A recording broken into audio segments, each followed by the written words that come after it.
सह वीर्यं करवावहै तेजस्विनावधीतमस्तु मा विद्विषावहै। ओम शांति शांति शांति।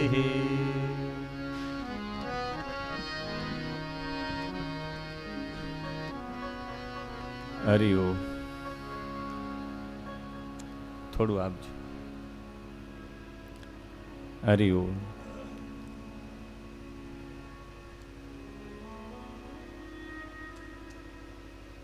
ભગવાન જગતગુરુ શ્રી કૃષ્ણને પ્રિય એવો વેદ એટલે સામવેદ અને સામવેદ સ્વરૂપ સાક્ષાત નારાયણને પ્રણામ. ગિરનાર ક્ષેત્રમાં વિલસી રહેલી એ તમામ દિવ્ય ચેતનાઓને પ્રણામ. પુણ્ય શ્લોક પૂજ્ય બાપુ, ભગવતી સ્વરૂપા પૂજ્યા માતૃશ્રીના ચરણોમાં વંદન. સામવેદના ઉદ્ગાતાશ્રીઓને વંદન. બ્રહ્મવેદતા બ્રાહ્મણો, માં શારદાના ઉપાસકો સારસ્વતો તથા વેદ નિષ્ઠા હૃદયસ્થ કરી પધારેલા તમામ શ્રોતાઓને પ્રણામ સાથે સૌને જય ગિરનારી.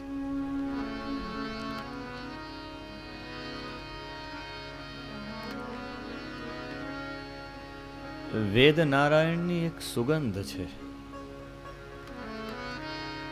અને આ વેદ નારાયણની સુગંધ, કાલે આપણે વાત કરી કે તરંગો છૂટે છે અહીંયાથી, અને આ તરંગો ક્યાંય ને ક્યાંય વિચારોના રૂપમાં એને કોઈને કોઈ ગ્રહણ કરી લે છે. અંતરિક્ષમાં વિચારો ત્યાં સુધી ફરે જ્યાં સુધી કોઈ એને ગ્રહણ નથી કરતું.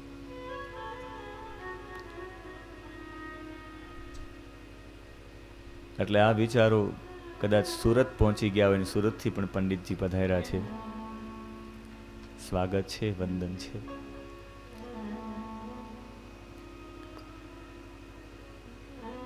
આજે ચર્ચા થઈ છે સહજતાની. આજે સુક્ત પણ સહજતાનું છે. આજે બે આર્ચિકો છે. પૂર્વાર્ચિક એટલે પૂર્વ આર્ચિક અને ઉત્તરમાં ઉત્તર આર્ચિક એટલે બે ભાગો છે.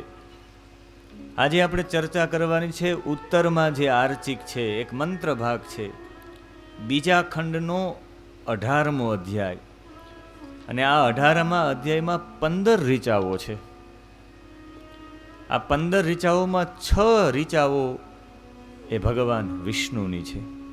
એના દેવતા ભગવાન વિષ્ણુ છે, ભગવાન નારાયણ છે. અને આ વિષ્ણુ અને એમના મેધાતિથિ કાણવ નામના ઋષિ એના મંત્ર દ્રષ્ટા છે. મેધાતિથિ કાણવ નામના ઋષિ સમાધિ અવસ્થામાં, કાલે આપણે જોયું ખાલી અવસ્થામાં એ બેસી ગયા હશે. અસાધારણ વિચારો, એમના માટે દેશને છોડવો પડે. આપણે એક વખત કોઈ સારું એજ્યુકેશન મેળવવું હોય તો એ રાષ્ટ્રને છોડવું પડે, દેશને છોડવું પડે. લોકો કેનેડા ભણવા જાય છે, લોકો અમેરિકા ભણવા જાય છે. શા માટે? અમે અમારા દીકરાને કેનેડા ભણાવશું. શા માટે? ત્યાંનું વિશેષ જ્ઞાન પ્રાપ્ત થાય, આ જગતનું વિશેષ જ્ઞાન પ્રાપ્ત થાય, આ સંસારનું, આ ટેકનોલોજીનું પ્રાપ્ત થાય. જો એક સામાન્ય જ્ઞાન પ્રાપ્ત કરવા માટે ઘરને છોડીને, રાષ્ટ્રને છોડીને કે દેશને છોડીને જવું પડતું હોય તો ઓલું બ્રહ્મ જ્ઞાન પ્રાપ્ત કરવા માટે આ શરીરને છોડવું પડે, શરીરથી બહાર જવું પડે. એટલે ઋષિઓ શરીરથી બહાર ધ્યાન અવસ્થામાં ગયા અને જે પ્રાપ્ત થયા એ આ સુક્તો પ્રાપ્ત થયા. મેધાતિથિ કાણવ નામના ઋષિ સમાધિ અવસ્થામાં હતા અને ઓલા અંતરિક્ષમાં જે પૂર્વમાં છોડેલા હશે, પૂર્વમાં ઈશ્વર પ્રદત્ત અસાધારણ વિચારો જેવા ખાલી થયા એટલે સીધા જ આવી ગયા અને એમાં ભગવાન વિષ્ણુનું સ્વરૂપ એને દર્શાણું છે. આ મંત્રો એની સામે લખાઈને આવ્યા છે. ક્યારેક ક્યારેક તમારી ને મારી ચેતના છે એ પણ આત્મ સાથે જોડાયેલી આપણી ચેતના હોય, આત્મ તત્વની નજીકની ચેતના હોય, તો ક્યારેક ક્યારેક તમને આંખ બંધ કરશો તો તમારી સામે મંત્રો તરશે. તમે યજ્ઞકુંડની અંદર અગ્નિ જો તો અગ્નિમાં મંત્રો દેખાશે, અરે દિવાલો જો તો દિવાલોમાં મંત્ર દેખાશે. આપણા ભારતની જેલમાં એક મહાપુરુષને અરવિંદોને વાસુદેવ સર્વમ ઇતિ એ બધું દેખાતું. આમ એક કોલસા લઈને લખે રાખતા, વાસુદેવ સર્વમ ઇતિ, વાસુદેવ સર્વમ ઇતિ. આ ભ્રાંતિ નથી, આ વાસ્તવિકની અનુભૂતિ છે. તો આજે એ 6 મંત્રો છે, એ પૈકીના 2 મંત્રો બહુ પ્રસિદ્ધ મંત્રો છે. આ ઋગ્વેદમાં પણ આ મંત્રો છે, આ મંત્રો યજુર્વેદમાં પણ છે, ને આ મંત્રો સામવેદમાં પણ છે, ને આ મંત્રો અથર્વેદમાં પણ છે. આ 4 વેદમાં મંત્રો છે. મંત્ર એ જ, એમાં કોઈ ફેરફાર પણ નહીં, પણ ગેયનમાં ફેરફાર થઈ જાય, એને ગાવાની પદ્ધતિમાં ફેરફાર થઈ જાય. તો અહીંયા સામવેદના ઉદ્ગાતાઓ છે, એમની પાસે આ મંત્રોનું શ્રવણ કરીએ, એમના 1-2 મંત્રનું ગેયમ પણ થાય, દાતારેશ્વર મહાદેવ પ્રસન્ન થઈ જાય. એ ભાવના સાથે સામવેદની રીચાઓનો અભિષેક. ઓમ શ્રી ગુરુભ્યો નમઃ. ઓમ સામવેદાય નમઃ. ઓમ ઇદામે વિષ્ણુ વિચક્રામય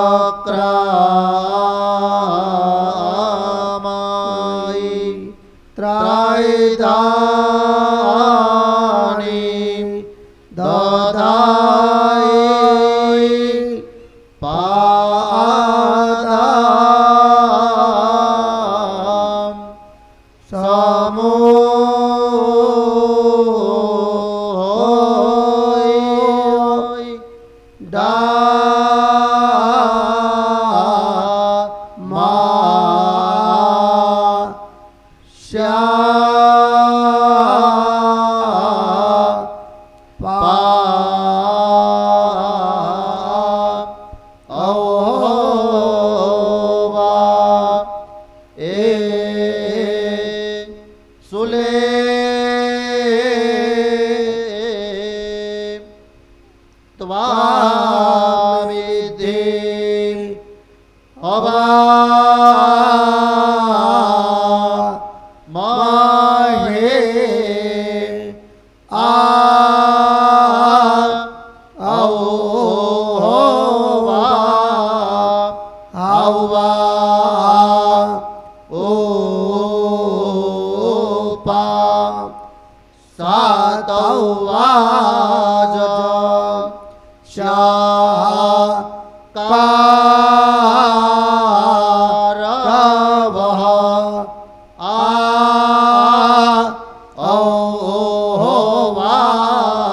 ડામા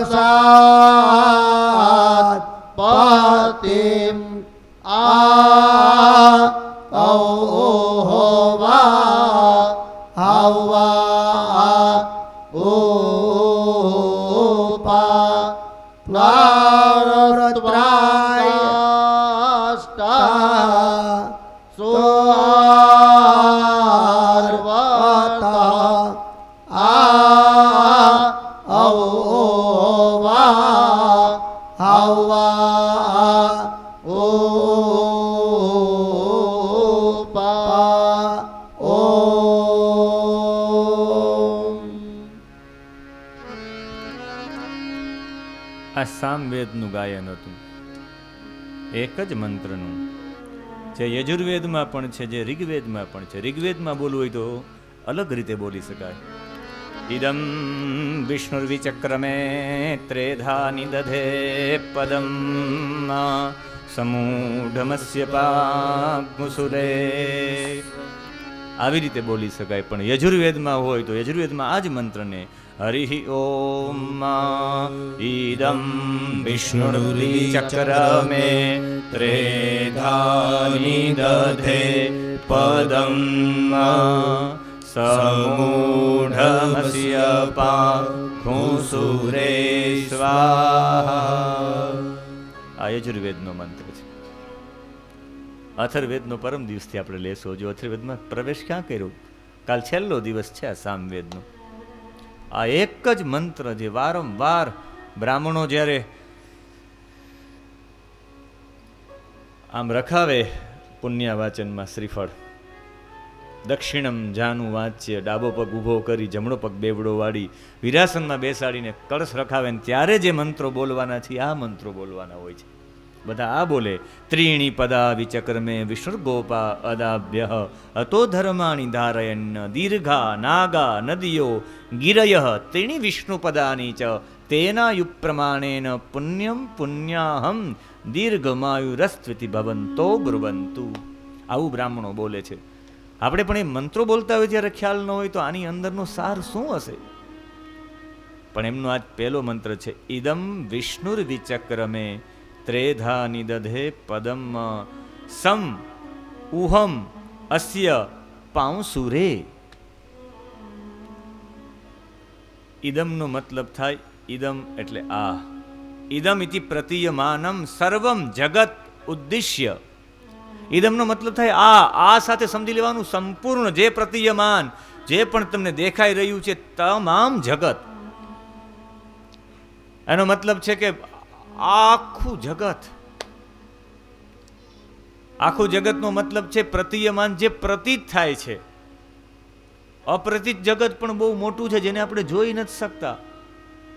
જેટલું પ્રતીત થાય છે એ તમામ જગત, એમાં ખાલી ભૂલોક નહીં, ભુવલોક, સ્વહલોક, મહલોક, જનલોક, બધું બ્રહ્માંડોના બ્રહ્માંડ જેટલું પ્રતીત થાય છે. એટલે ખાલી આપણે એક નહીં, જ્યાં પણ પ્રતીત થતું હોય એ બધું. ઇદમ એટલે આ એ જગત. ઇદમ પછી વિષ્ણુ. અને અહીંયા વિષ્ણુના અર્થ ઘણી રીતે થાય છે. આપણે પ્રાય વિષ્ણુ સહસ્ત્રનો પાઠ કરતા હોય તો ભગવાનના અનેક અનેક નામ છે. અને એક એક નામની પાછળ એક એક રહસ્ય છે.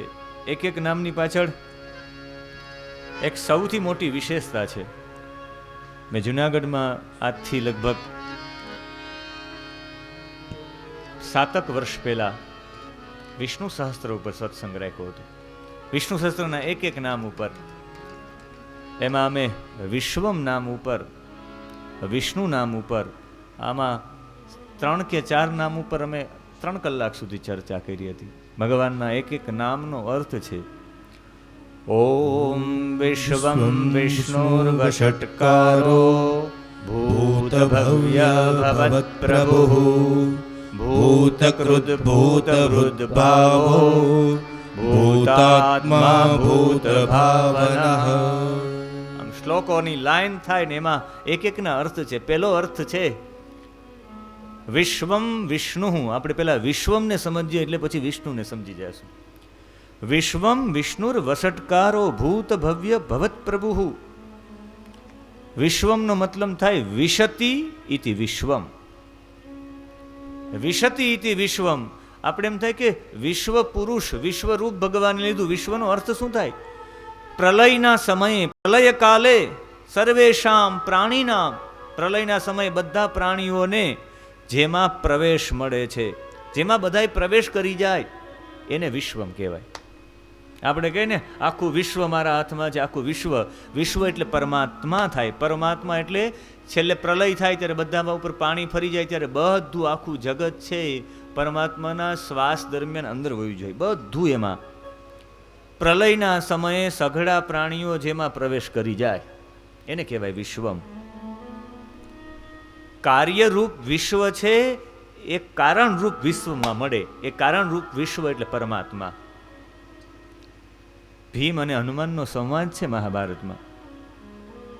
ભીમને હનુમાનજી કહે હું તો વૃદ્ધ છું, તું મને ઓળંગી જા. ત્યારે આ પોતે કહે છે ભીમ કે નહીં, આપના દેહમાં નિર્ગુણ પરમાત્મા વ્યાપીને રહેલો છે, હું એનું ઉલ્લંઘન ન કરી શકું. તમારી અંદર પણ એ જ છે.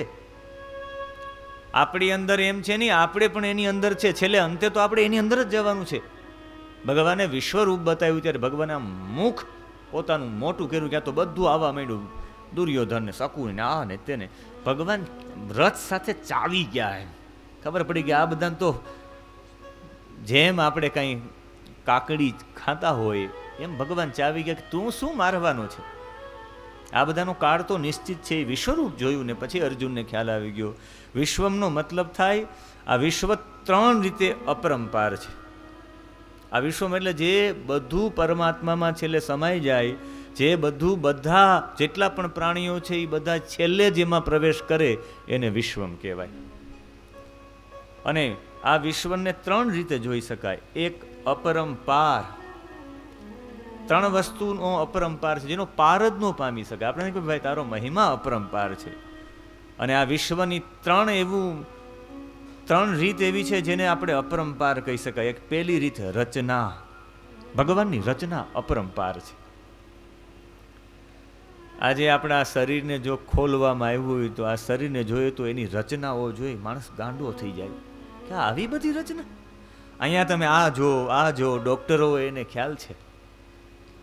હવે એક વખત કિડની ફેલ થઈ ગઈ તો પાછી કિડની એ પાછી ટ્રાન્સપ્લાન્ટ કરે તો એ એવી રીતે તો ન જ થઈ શકે. વાલની બીમારી હોય ને વાલ ટ્રાન્સપ્લાન્ટ કરે તો એ પાછી જવાબદારી ન હોય. ફેફસાઓ પાછા બદલાવે પાછી જવાબદારી. કેટલા કરોડોનું આ શરીર છે અને કેવું ગૂંથેલું છે. એનાથી પણ આ રચના કેવી છે. સામાન્ય રચના જોઈએ તો એકમાં બીજું, બીજામાં ત્રીજું, ત્રીજામાં જીવો, જીવસ્ય કારણમ. એક જીવનો કારણ બીજો, બીજાના જીવનું કારણ બીજો. આખી ભોજનની વ્યવસ્થા ભગવાને રચના એવી કરી છે. આ બ્રહ્માંડોની, આ સ્વર્ગની, આ પૃથ્વીની, આ બધા લોકની, આપણા બધાના જનજીવનની. એટલે ભગવાનની એક તો રચના અપરંપાર છે આ વિશ્વની. બીજું, આ વિશ્વની સીમા અપરંપાર છે.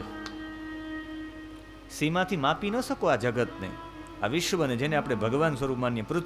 પૃથ્વીને માપી ન શકાય. અરે હાલો પૃથ્વી માપી લીધી તો બ્રહ્માંડ માપી ન શકો. 14 લોક, હાલો 14 લોક મપાઈ ગયા તો આપ નિહારિકાઓને માપી ન શકાય. હાલો નિહારિકા પણ માપી લીધી. આકાશ ગંગા જેને કહેવાય ગેલેક્સીઓ, 24 અરબથી પણ વધારે ગેલેક્સીઓના સંશોધનો થયા છે. હજુ પણ છે, હજુ પણ આનો પાર પડે એમ નથી. એટલે એની સીમા પણ અપરંપાર છે અને એની સમજણ પણ અપરંપાર છે. આટલી બધી સમજણ છે કે ક્યારે કયા વ્યક્તિને કેટલું કેવી રીતે કેમ આપવું એની આખી વ્યવસ્થા. એટલે આ ભગવાનની આ છે. જો કૃતિ આવી હોય તો કરનારો કેવો હશે. ફોટો કોઈ બાપુનો સારો બનાવ્યો હોય પેઇન્ટિંગથી તો આપણે ગમે કે ઓહો કેટલો સુંદર ફોટો બનાવ્યો છે. ફોટો એટલો સુંદર હોય તો બનાવનારો કેટલો સુંદર હશે.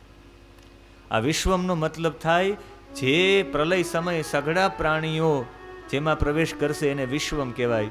બીજું નામ છે વિષ્ણુ. વિશ્વમ વિષ્ણુર વષટકારો. અને આ વિષ્ણુ નામ પણ એટલું જ મહત્વનું, એટલું સુંદર છે. આજે આ મંત્રમાં આવ્યું છે ઇદમ વિષ્ણુર વિચક્રમે, એટલે વિષ્ણુના અર્થમાં લઈ જાઉં છું. અને વિષ્ણુને સહજ રીતમાં જો આપણે જોવાય કે વિષ્ણુ એટલે શું, તો એક જ વાક્યમાં કહી શકાય વેષ્ટિ વ્યાપનોતિ ઇતિ વિષ્ણુ. વેષ્ટિ વ્યાપનોતિ ઇતિ વિષ્ણુ. આનો મતલબ થાય જે વ્યાપીને રહે છે એને વિષ્ણુ કહેવાય. બધામાં વ્યાપીને રહે. વિષ ધાતુમાંથી વિષ્ણુ શબ્દ બન્યો છે. એમાં નુક નામનો પ્રત્યય લગાડવામાં આવે તો વ્યાપ્તિ એવો અર્થ થાય છે. અને વ્યાપ્તિનો મતલબ થાય જે દેશમાં, કાળમાં ગમે તે વસ્તુથી પરિચ્છિન્ન છે જ નહીં, જે એનાથી અલગ છે જ નહીં. એક એવી જગ્યા નથી જે જગ્યામાં ભગવાન વિષ્ણુ ન હોય. વિષ્ણુનો મતલબ જ થાય વેષ્ટિ વ્યાપનોથી, બધામાં વ્યાપ છે, કણે કણમાં વ્યાપ છે, એને કહેવાય વિષ્ણુ. સર્વમ ખલ્વિદમ બ્રહ્મ એટલે વિષ્ણુ. જેમ લોખંડ ને લોહી ચમકનું આકર્ષણ થાય, વિષ્ણુ એક દેશીય નથી. તમે એક દેશમાં એને વ્યાપ્ત કરો એટલે બધી જગ્યાએ મળી આવે એને કહેવાય વિષ્ણુ. અને વિષ્ણુ બધી જગ્યાએ મળી આવે એટલે જેને શોધવો સૌથી સહજ છે એને કહેવાય વિષ્ણુ. સહજ કોને કહેવાય? કે જે સદા સર્વદા અને સર્વત્ર મળે એને બ્રહ્મ કહેવાય. સદા હંમેશા માટે, સવાર બપોર સાંજ રાતને 2 વાગે પણ જે મળી આવે એને સહજ કહેવાય. જો વિષ્ણુ બધામાં વ્યાપ્ત હોય એને જો વિષ્ણુ કહેવાતા હોય, વિષ્ણુ એટલે આકાશ તત્વ. મને બતાવો આકાશ તત્વ ક્યાં નથી? આકાશ તત્વ તમે ને મારી વચ્ચે જગ્યા છે, આકાશ તત્વ છે. બે આંગળીઓની વચ્ચેની જગ્યા છે ને આકાશ તત્વ કહેવાય. પથ્થરની અંદરનું પોલાણ છે ને આકાશ તત્વ કહેવાય. પાંચે દેવતાના એક એક તત્વ છે, એમાં વિષ્ણુ આકાશ તત્વમાં છે. સર્વવ્યાપી, એ સર્વવ્યાપી એટલે ભગવાન વિષ્ણુ. અને બધી જગ્યાએ હોય તો ગમે તે મળી જાય. આકાશને મેળવવા માટે કંઈ યત્ન કરવો પડે? એટલે સદા છે, સદા મળી આવે. સદા પછી સર્વદા, હંમેશા માટે, અને સર્વત્ર બધી જગ્યાએ મળી આવે. અને જ્યાં બધી જગ્યાએ મળી આવે ને આપણે કે ભાઈ એ તો ભાઈ સહજ મળી જાય હો. તમે જાઓ ને અત્યારે આ ગિરનારમાં શાક ગોતવું હોય તો કંઈ ભારે છે? શાકના પાન લઈ આવો તો એમાં કંઈ બહુ મુશ્કેલ નથી. શાકના પાન શોધી શકે બધા. શાકના પાન બધામાં મળી આવે એટલે સહજ છે. ભગવાન વિષ્ણુ એટલે સહજ. સિયા રામમય સબ જગ જાની, સિયા રામમય સબ જગ જાની, કરહુ પ્રણામ જોરે જોગ પાની, રચા પ્રભુ તૂને એ બ્રહ્માંડ સારા, રચા પ્રભુ તૂને એ બ્રહ્માંડ સારા. ઓ રચા પ્રભુ તૂને એ બ્રહ્માંડ સારા, રચા પ્રભુ તૂને બ્રહ્માંડ સારા. ओ प्राणों से प्यारा है तू सबसे न्यारा, प्राणों से प्यारा है तू सबसे न्यारा. ओ प्राणों से प्यारा है तू सबसे न्यारा, प्राणों से प्यारा है तू सबसे न्यारा. ओ तू ही भाई बंधु और तू ही जगत जननी, तू ही भाई बंधु और तू ही जगत जननी. ओ तू ही भाई बंधु और तू ही जगत जननी, तू ही भाई बंधु और तू ही जगत जननी. ओ सकल लोक में बस तेरा सहारा, रचा प्रभु तूने ए ब्रह्मांड सारा, रचा प्रभु तूने ब्रह्मांड सारा. જે એકદમ સરળ છે મેળવવા, જે બધામાં છે એટલે સહજ છે, જે એકદમ સુગમ છે, જે એકદમ આસાન છે. આજે જ મને એક ફોન આવ્યો ને ફોનમાં મને કહ્યું કે હું તો એટલા સમય સુધી, એ વિદ્વાને કહ્યું એટલા સમયથી હું બહુ મથતો હતો કે ભગવાનને શોધવા આવ્યું તો ક્યાં મળે, કે તમે યોગ વાસિષ્ઠ રામાયણ સાંભળીએ છે, હાવ ખબર પડી ગઈ કે ભગવાન મેળવવા હાવ સરળ છે. તમે પ્રેક્ટિકલ કરીને બતાવ્યું. 33 દશાંગુલમ, 10 આંગળ. એટલા જ દૂર છે ભગવાન. આ એટલા દૂર છે, આ એટલા દૂર છે, આ એટલા દૂર છે, આ એટલા દૂર છે. એટલો જ રાસ્તો કાપવાનો છે, 10 જ આંગળનો. પરમાત્મા સર્વવ્યાપી છે એટલે સર્વવ્યાપી, દરેક જગ્યાએ પરમાત્મા મળી જાય એટલે પરમાત્મા સરળ છે, પરમાત્મા સહજ છે, પરમાત્મા સુગમ છે ને પરમાત્મા આસાન છે મેળવવા. અઘરા નથી, કારણ કે બધામાં છે. એક જગ્યા એવી નથી જ્યાં આપણે એમ કહીએ કે ભગવાન અહીંયા નથી.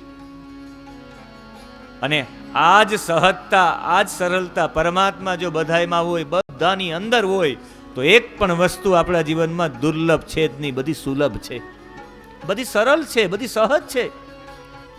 આપણો સ્વભાવ કદાચ ઈગો વાળો કે હોય તો એ ઉપરથી દાબેલો સ્વભાવ છે. તમારો મારો મૂળ સ્વભાવ તો સહજ છે. આપણી મોટા ભાગની ક્રિયાઓ બતાવો કે સહજતાથી થઈ જાય. તમે ઉઠો ત્યારે શું તમે પ્રયત્ન કરો? સહજતાથી જાગો છો. જાગવા સમય, જમવા સમય તમે શું એમાં બળ આપી દો? વાતો કરતા કરતા જમતા હોય, હા હા ગપ્પા મારતા મારતા જમતા હોય, આ તમારી સહજતા છે. તમે સુવા સમય કઈ પ્રયત્ન કરો, આમ નીંદર આવી જાય, વાતો કરતા કરતા સહજ સંભળાય. ક્યારેક ક્યારેક જોગિંદરો સૂતા હોય, ગોળીઓ છૂટે એમ લાગે, એનો આનંદ છે. ત્યારે મને અનુભવ થાય મારો પરમાત્મા એટલો સહજ છે. આને મેળવવો કોઈ બહુ અઘરો નથી, એટલો સહજ.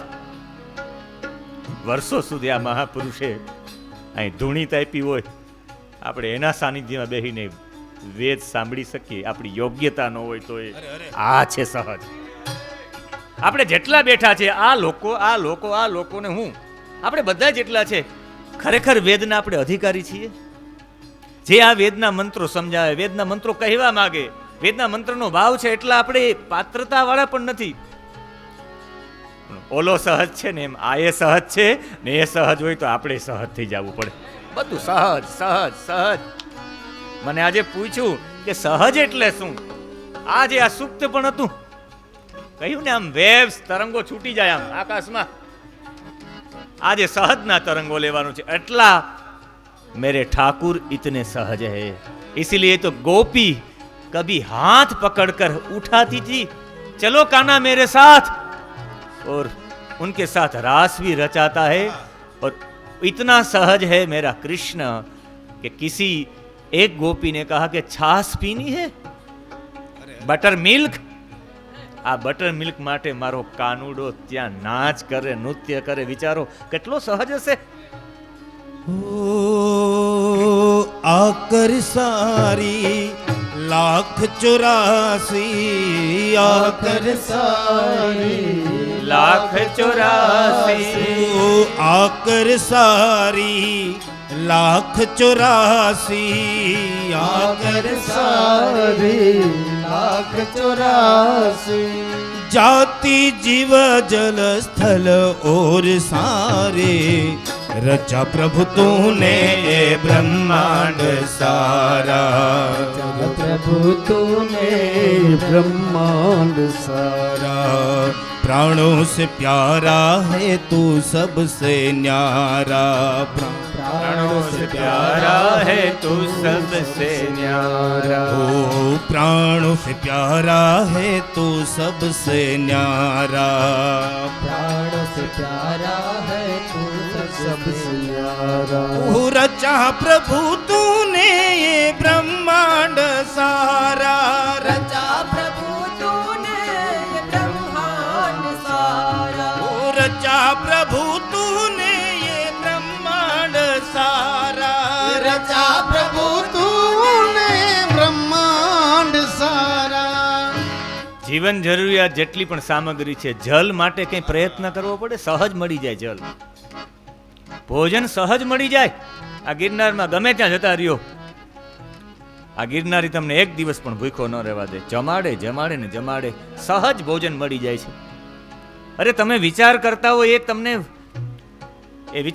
હોય એ તમને સાધન કે સામગ્રી પણ મળી જાય. યમ યમ ચિંતયતે કામમ તમ તમ પ્રાપ્નોતિ નિશ્ચિતમ. એટલા સરળ છે. મને રમણ મહર્ષિ યાદ આવે. રમણ મહર્ષિએ ઉચ્ચ કક્ષાનો આ મહાપુરુષ રમણ મહર્ષિ જ્યારે સત્સંગ કરાવતા હતા ત્યારે ઘણા બધા લોકો આવ્યા એમની પાસે. એમાં એક પંડિત આવ્યા. પંડિતનો મતલબ બ્રાહ્મણ ન કરતા. અહીંયા પંડિત એટલે એક તર્કશાળી વ્યક્તિ, જેનું પંડ, જેની બુદ્ધિ તર્કમાં લાગેલી છે. એવા પંડિતે આવીને પ્રશ્ન પૂછ્યો કે એક પ્રશ્ન છે, અને પૂછે લોકો પ્રશ્ન. ભક્ત કવિ નરસિંહ મહેતા યુનિવર્સિટીમાં મેં વિદ્યાર્થીને કહ્યું કે પ્રશ્નો પૂછો. પ્રશ્નોની લાઈન કરી દીધી એણે. પ્રશ્નો પ્રશ્નો પ્રશ્નો પ્રશ્નો. અહીંયા એ પંડિતે આવીને પ્રશ્ન પૂછ્યો કે એક પ્રશ્ન પૂછવા માંગુ. રમણ મહર્ષિ સહજ સ્વભાવના હતા, કારણ કે આપણે જેને ભજીએ એ સહજ હોય તો પછી આપણે એમનેમ સહજ થઈ જાય. આપણે સહજ જે નથી, બધા કે આ સહજ નથી, એ ઉપરથી થોપાયેલું છે. અને ઉપરથી થોપાયેલું કેટલા સમય સુધી રહી? મરવા સમય પણ માણસ સહજ થઈ જાય. જેટલાનું મૃત્યુ નજીક આવે ને, જોજો મૃત્યુ સમય એકદમ સહજ થઈ જાય. એનો ક્રૂર સ્વભાવ હોય. અમારા બધા કે અમારા ડોસીમાં છે, બધાને ગાળો આપતા, આમ આપતા, પણ મરવા સમય હાવ સહજ થઈ ગયા હતા, કારણ કે મૂળ સ્વભાવમાં આવી જાય. પૂતના છે, પૂતના ભગવાનને મારવા માટે ગઈ ત્યારે એકદમ સુંદર ને દેખાવાળતી, પણ ભગવાન પાસે નજીક ગઈ, સહજ સ્વભાવમાં આવી ગઈ, મૂળ સ્વભાવ પ્રગટ કરી દીધો છે. આ જે હું વાત કરવા જઈ રહ્યો એ બહુ ઊંડાણની વાત છે.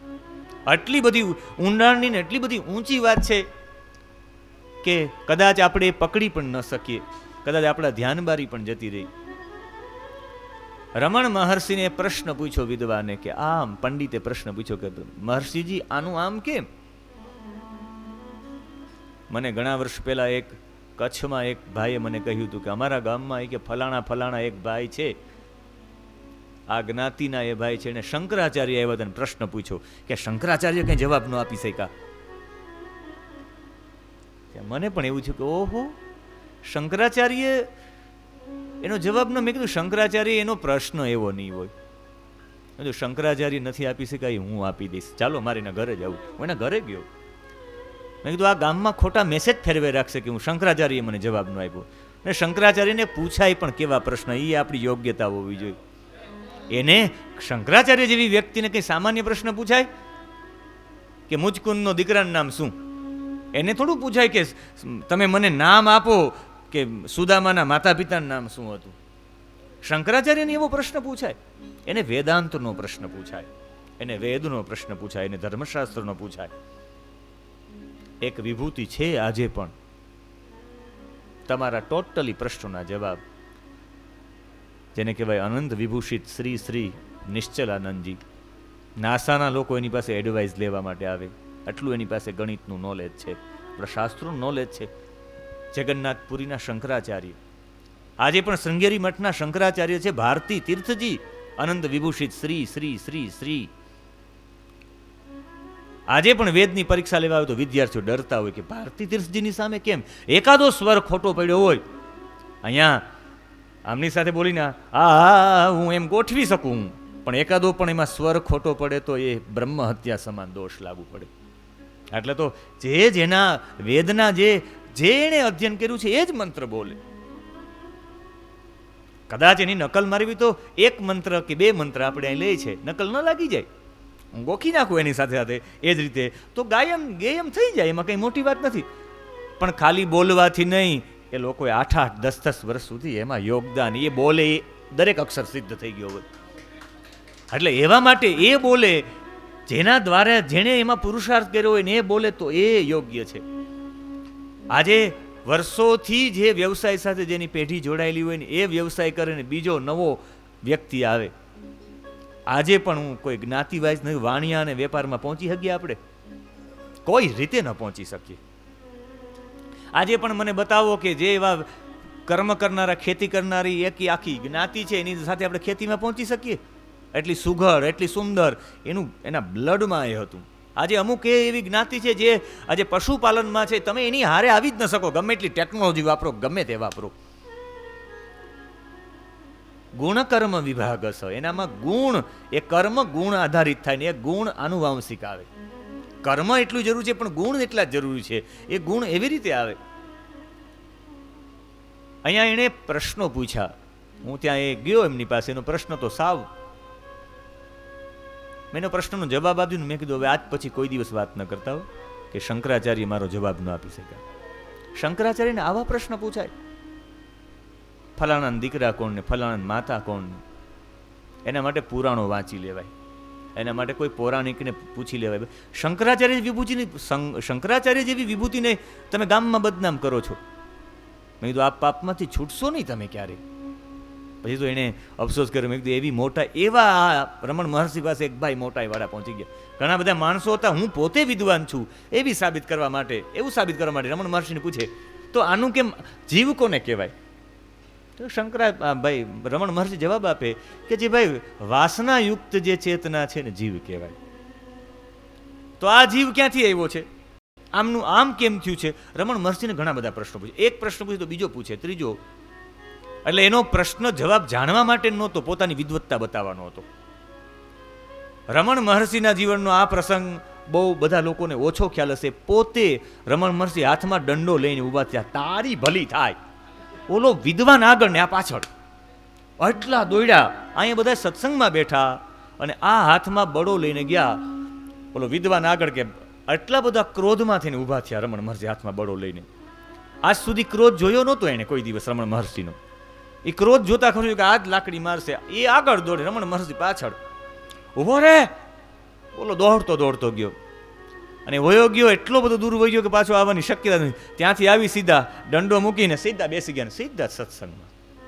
એ જ સમયે એના ચહેરા ઉપરની પ્રફુલ્લતા, એની અંદરનો વિવેક બધું એ જ સમાન જ હતું. એ જ ક્ષણે આનંદિત અને શાંત થઈને સત્સંગમાં પાછા લાગી ગયા.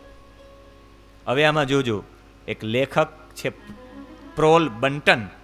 આ પ્રોલ બંટને એના ગ્રંથમાં આ વાત લખી છે કે મેં એ પ્રોલ બંટન કહે એ સમયે મેં જોયું કે એ જ ક્ષણમાં એણે ક્રોધ કર્યો અને એ જ ક્ષણમાં એ આનંદિત પણ થઈ ગયા અને શાંત પણ થઈ ગયા. સાચો મહાપુરુષ આ કહેવાય. એની સહજતા કેટલી, એની ઊંચી અવસ્થા કેટલી, એનો સ્વાભાવિક એનું જીવન કેવું કે એક સેકન્ડમાં એ ગુસ્સે થઈ ગયા પણ પાછા એ મૂળ સ્વરૂપમાં આવતા વાર ન લાગી. એ આનંદિત પણ થઈ ગયા અને શાંત પણ થઈ ગયા. પણ આમાં નબળી વૃત્તિનો માણસ હોય તો વિચારે કે આ કંઈ સંત કહેવાય? આ તો લાકડી લઈને પાછળ દોડ્યો, આ એના ઉપર બરાબર કંટ્રોલ નથી કરી, બરાબર આને ભજન નથી કર્યું, બાકી તો કંટ્રોલ ન થઈ જાય.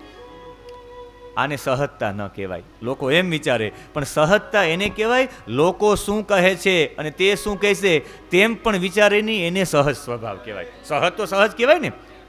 તમને કોઈ એ વિચાર કરે કે લોકો મારા વિશે શું કહે છે, તો તમારા મૂળ સહજ સ્વભાવમાં તમે છો જ નહીં. તમે બીજાનું વિચારો છો, એના પ્રમાણે જીવો. તમે તો ગુલામ છો, બીજાનું વિચારીને એના પ્રમાણે જીવો છો. તમારાથી મોટો ગુલામ કોઈ છે નહીં. લોકો શું કરશે કહેશે એ વિચારીને તમે સહજતા રીતે જો તમે વિચારો તો તમે એવી રીતે કરી જ ન શકો. તમે એના ગુલામ કહેવાય. તમારી સહજતા શું છે? મહાપુરુષો છે એ સહજ સ્વભાવના હોય. મહાપુરુષોમાં દ્વેષ ન હોય, મહાપુરુષોમાં રાગ ન હોય, મહાપુરુષોમાં નફરત ન હોય. અને કદાચ ને એ હોય, એક ઉદાહરણ આપી જેનાથી આ સહજતા સમજાય. આપણે છીએ વિષ્ણુમાં. હો, ઈદમ વિષ્ણુર્વિચક્રમે ત્રેધા નિદધે પદમ સમૂઢમસ્ય પાઘોસુરે સ્વાહા.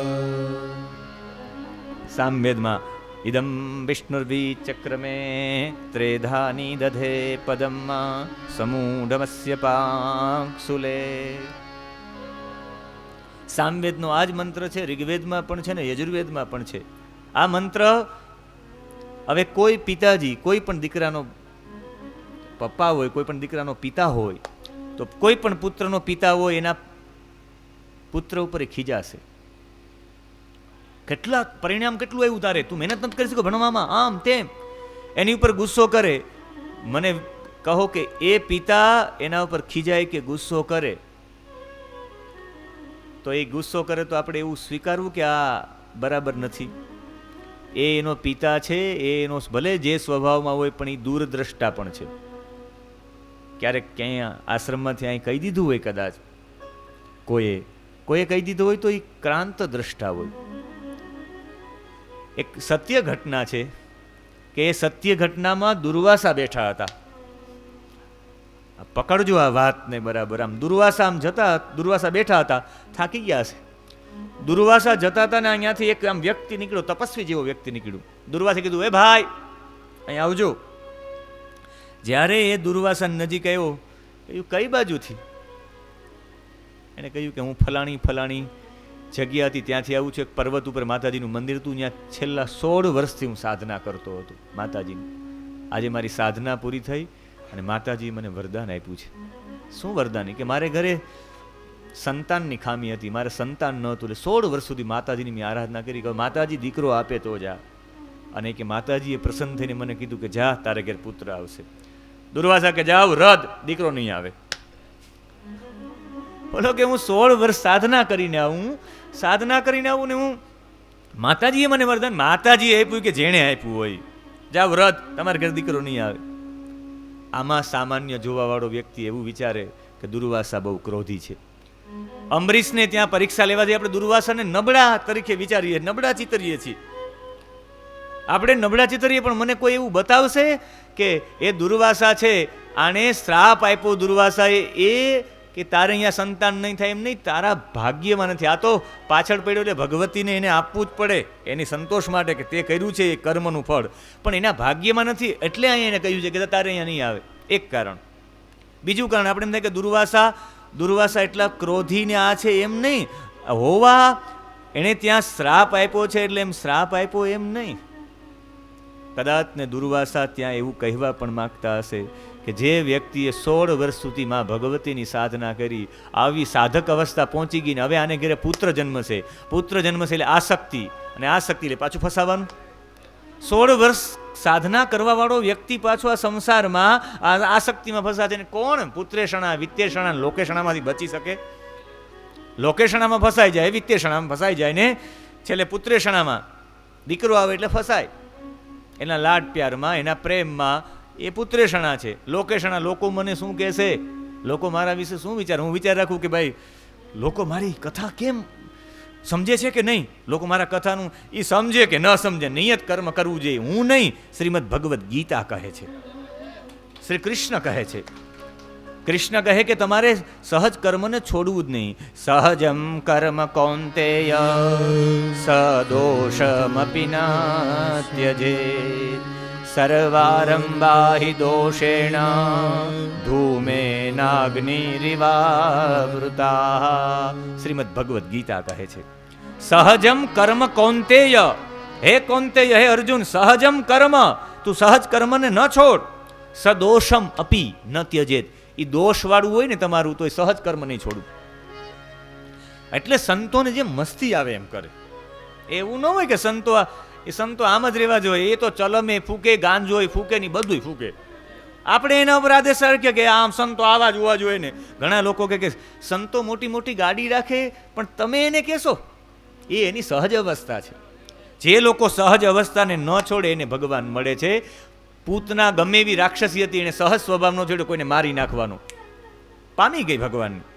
કંસે બીજું કંઈ ન કર્યું, સહજ સ્વભાવનો છોડ્યો, તામસી વૃત્તિ જ હતી, પણ દબાવીને આપણી જેમ ન કરી અર્થે અંદર હોય એવા ને બહાર એવા, એવું નથી કર્યું. એને પ્રગટ થઈ ગયો. કંસ જેવો હતો એવો, રાવણ જેવો હતો એવો પ્રગટ થઈ ગયો. ભગવાન કૃષ્ણ કહે કે હે કૌંતેય, સહજ વૃત્તિ ન છોડ. સદોષમ અપી, એ દોષયુક્ત હોય તો તમે જેવી મસ્તીમાં હોય મસ્તીમાં જીવવું જોઈએ. અને પછી ભગવાન કહે સર્વારંભા હિ દોષેણ, મને એક તો બતાવો, એક પણ એવું કર્મ બતાવો કે જે કર્મમાં દોષ ન હોય. અર્જુન, દરેક કર્મમાં દોષ છે. ભગવાન એનું ઉદાહરણ આપે, સર્વારંભા હિ દોષેણ ધૂમે નાગની રીવાવૃતા. એક પણ મને અગ્નિ બતાવશો જે ધુવાડા વિનાનો હોય. યત્ર યત્ર ધૂમસ તત્ર તત્ર અગ્નિ, યત્ર યત્ર અગ્નિ તત્ર તત્ર ધૂમસ. જ્યાં જ્યાં ધુવાડો હોય ત્યાં ત્યાં અગ્નિ હોય, જ્યાં અગ્નિ હોય ત્યાં ધુવાડો હોય. આ ધુવાડો વાસ્તવિકમાં દોષ છે. એક પણ અગ્નિ ધુવાડા વિનાનો હોય જ નહીં. ક્યારેક બહુ દેખાતો, ક્યારેક ઓછો દેખાતો, બાકી ધુમાડો તો હોય જ. એક પણ કર્મ એવું નથી હે અર્જુન જે દોષવાળું, દોષ વિનાનું હોય છે. એટલે તમારો મૂળ સ્વભાવ તમારે છોડવો નહીં. તમે જે સહજ વૃત્તિમાં છે, સહજ વૃત્તિ તમારી છૂટવી ન જોઈએ, તો ભગવાન મળે છે. આ દુર્વાસા સહજ વૃત્તિમાં જીવતા હતા. એને ગુસ્સો આવી જાય, એને કહી દે એમ નહીં. એ જે સ્થિતિમાં હતા એ સહજ સ્થિતિમાં હતા. જે પણ હોય એને આપી દે. આપણા પિતાજી છે એ આપણું વિચારતા હોય, દૂરદ્રષ્ટા પણ છે. એટલે કહ્યું છે ઉત્તમા સહજાવસ્થા. સહજ અવસ્થા સૌથી ઉત્તમ. મધ્યમાં ધ્યાન ધારણા, ધ્યાન કરવું એ મધ્યમ છે અવસ્થા. ધ્યાન કરતા હોય, ધ્યાનને પણ મધ્યમ કહ્યું છે. એનાથી કનિષ્ઠા શાસ્ત્ર ચિંતા છે. શાસ્ત્રનું વાંચન કરાય કે ચિંતન કરાય કે એ કનિષ્ઠ છે અવસ્થા. અને તીર્થયાત્રા અધમા અધમાહા, અધમમાં અધમ તીર્થયાત્રા કહી છે. એનો મતલબ છે તીર્થયાત્રામાં તમે જાઓ, આનો હું તમે તીર્થયાત્રા ન કરવી એવો મેસેજ ન ગ્રહણ કરતા. તીર્થયાત્રામાં તો તીર્થયાત્રામાં ક્યાંક ને ક્યાંક આસક્તિ થવાની સંભાવના રહે. કંઈક જમવાનું ભાવી જાય, કંઈક રહેવાનું ભાવી જાય. ને આજે પણ યાદ કરી કે આ હા હા હા હા રામેશ્વર ગયા હતા, અહીંયાના ઉત્તપમ, આ તીર્થયાત્રાનું ફળ. એટલે ત્યાં આસક્તિ રહી જાય. બીજું અહીંયા કનિષ્ઠા શાસ્ત્ર ચિંતા, શાસ્ત્રોની ચિંતા, શાસ્ત્રોનું ચિંતન કરો તો એને કનિષ્ઠ કહ્યું છે એ અવસ્થા. શાસ્ત્રોના ચિંતનમાં તમે અવસ્થા કરો તો એ ક્યાંક ને ક્યાંક શાસ્ત્રોની અંદર શાસ્ત્રાર્થો હોય કે આનું આમ છે, આનું આમ છે, આનું આમ છે, આનું આમ છે. 10 રીતે મંત્ર મૂલવાનો પ્રયત્ન કરો તો એ શાસ્ત્રોમાં તમારી મતિ રહી તો ક્યાંક ને ક્યાંક એ દોષયુક્ત મતિ થાય તમારી. ધ્યાનમાં પણ આવરણ નામનો દોષ આવે, ધ્યાન કરવા જાવ ત્યારે પણ એક સહજ અવસ્થા છે, એમાં કોઈ દોષ જ નથી. જેવા છો એવા તમે. એટલે ઉત્તમ અવસ્થાને, અને અવસ્થા નહીં પણ એનાથી પણ ઉપર કહેવાય છે. અવસ્થા પ્રકૃતિમાં થાય, તત્વમાં નહીં. અવસ્થા પ્રકૃતિની હોય, તત્વની નહીં. આનો મતલબ થાય કે અવસ્થાની પણ પ્રત્યુત અવસ્થાતીત છે. આજે સહજ અવસ્થામાં તમે આત્માનો જ અવાજ સાંભળો છો. સહજ હોય ત્યારે તમને સીધો પ્રકાશ મળે. સાવ ખાલી થઈ જાઓ ત્યારે હાવ સીધો પ્રકાશ મળે. એટલે ક્યારેક ક્યારેક આમ તમે નિરાતે આમ બેઠા હોય ને આમ ખાલી થઈને, ત્યારે તમને દૂરનો અવાજ સંભળાય, એમ નહીં કે ઓહો કોક બોલતું લાગે, ઝીણો ઝીણો અવાજ સંભળાવતો લાગે, એમ નહીં. તમે એનાથી પણ શૂન્ય અવકાશમાં જાઓ, જેને કહેવાય બ્લેક હોલ, એની અંદર જાઓ તો તમને આ બ્રહ્માંડમાં સંભળાતા અવાજ સંભળાય, જેની આપણે કાલ નાદ બ્રહ્મની આપણે ચર્ચા કરી. 9 અવાજો સંભળાય. સમુદ્રના ઘોષથી લઈને છેલ્લે મેઘ ગર્જિતમ, આ તમને સંભળાવવા માંડે આપણે બધાને, આપણે એમાં થાય. જેને કહેવાય ઈચ્છા, ક્રિયા અને જ્ઞાનથી શૂન્ય મનની અવસ્થા છે. ઈચ્છા પણ ન હોય, કોઈ ક્રિયા પણ ન હોય, અને જ્ઞાનથી પણ શૂન્ય થવું પડે. આ અવસ્થામાં મંત્રો પ્રાપ્ત થાય. આ અવસ્થામાં ઋષિઓએ પ્રાપ્ત કર્યું. જેને સ્વધર્મે નિધનમ શ્રેય પરધર્મો ભયાવહ, આને જ કહ્યું છે કે તમે તમારા મૂળ સ્વભાવમાં રહ્યો. લંકામાં હનુમાનજી ગયા, હનુમાનજીની બધાએ આનંદ લીધો, જેને કહેવાય વિકૃત આનંદ. આનંદના પણ પ્રકાર છે. વિકૃત આનંદ લીધો, બધા એની પૂંછડીમાં દોરડાઓ વીટાને, કપડા વીટાને, તેલવાડી કરીને સળગાવી. પણ વિકૃત આનંદ લીધો પછી હનુમાનજીએ કઈ એને બાળી નાખ્યું એવો નતો. એનો સહજ સ્વભાવ હતો, અહીંથી કૂદકો મારો, નામ મારું, બળી ગયું. એમાં એ શું કરે? લોકો રાવણના ભક્તો એને ગાળો આપતા છે કે હનુમાનજી આવા છે, એના માટે નિંદા આપતા આપશે, પણ નહીં, એના માટે બોલ્યા છે.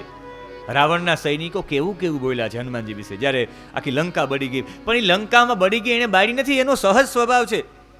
દુર્વાસા એક પતિકને કહે કે જા, હવે તારે અહીંયા સંતાન નહીં થાય, તો એનો મતલબ એવો નથી કે સંતાન, પણ એ વાસનાથી મુક્ત થાય એવા માટે કહ્યું હશે ને, એ એનો સહજ સ્વભાવ છે. એટલે આપણી ઉપર આ થોપાયેલા સ્વભાવો છે, એ સહજ સ્વભાવો સંત મને એનાથી પણ, આ છેલ્લી વાત કરીને આપણે વિષ્ણુને સહજ રીતે, એ સહજના 3 પગલા કેવા છે એ મારે સમજાવવું છે. એટલે ઇદમ વિષ્ણુર વિચક્રમે, એ ભગવાન વિષ્ણુ, એ ભગવાન નારાયણ એમ એક સંત હતા, અને સંત સત્સંગ કરાવતા હતા એક જગ્યા પર બેસીને. અમુક લોકોને પછી સત્સંગ બહુ ગમે નહીં, એને બીજું કંઈક ગમે, પણ સત્સંગ કે ન ગમે. સત્સંગ કરાવતા હોય એ લોકો ન ગમે એને. સત્સંગ કરાવતા હતા ને એમાં કોઈ એક બેનને ચડાવ્યા કે આ સાધુને આપણે બદનામ કરવાનું છે, અને સાધુ સૌથી વધારે બદનામ થાય તો સ્ત્રી પાત્રથી બદનામ થાય. હમણાં બધા થૂથું કરવા મળશે, આ બહુ સત્સંગ કરાવે ને, આને બદનામ કરી નાખવાનો છે. અને એ સાધુ, હું આ 3 ઉદાહરણો મેં એવા માટે આપ્યા કે આપણે સહજતાને સમજી શકીએ. સહજતાને સમજી શકીએ તો જ વિષ્ણુને સમજી શકીએ. વિષ્ણુને સમજી શકીએ તો વ્યાપક છે એને સમજી શકીએ.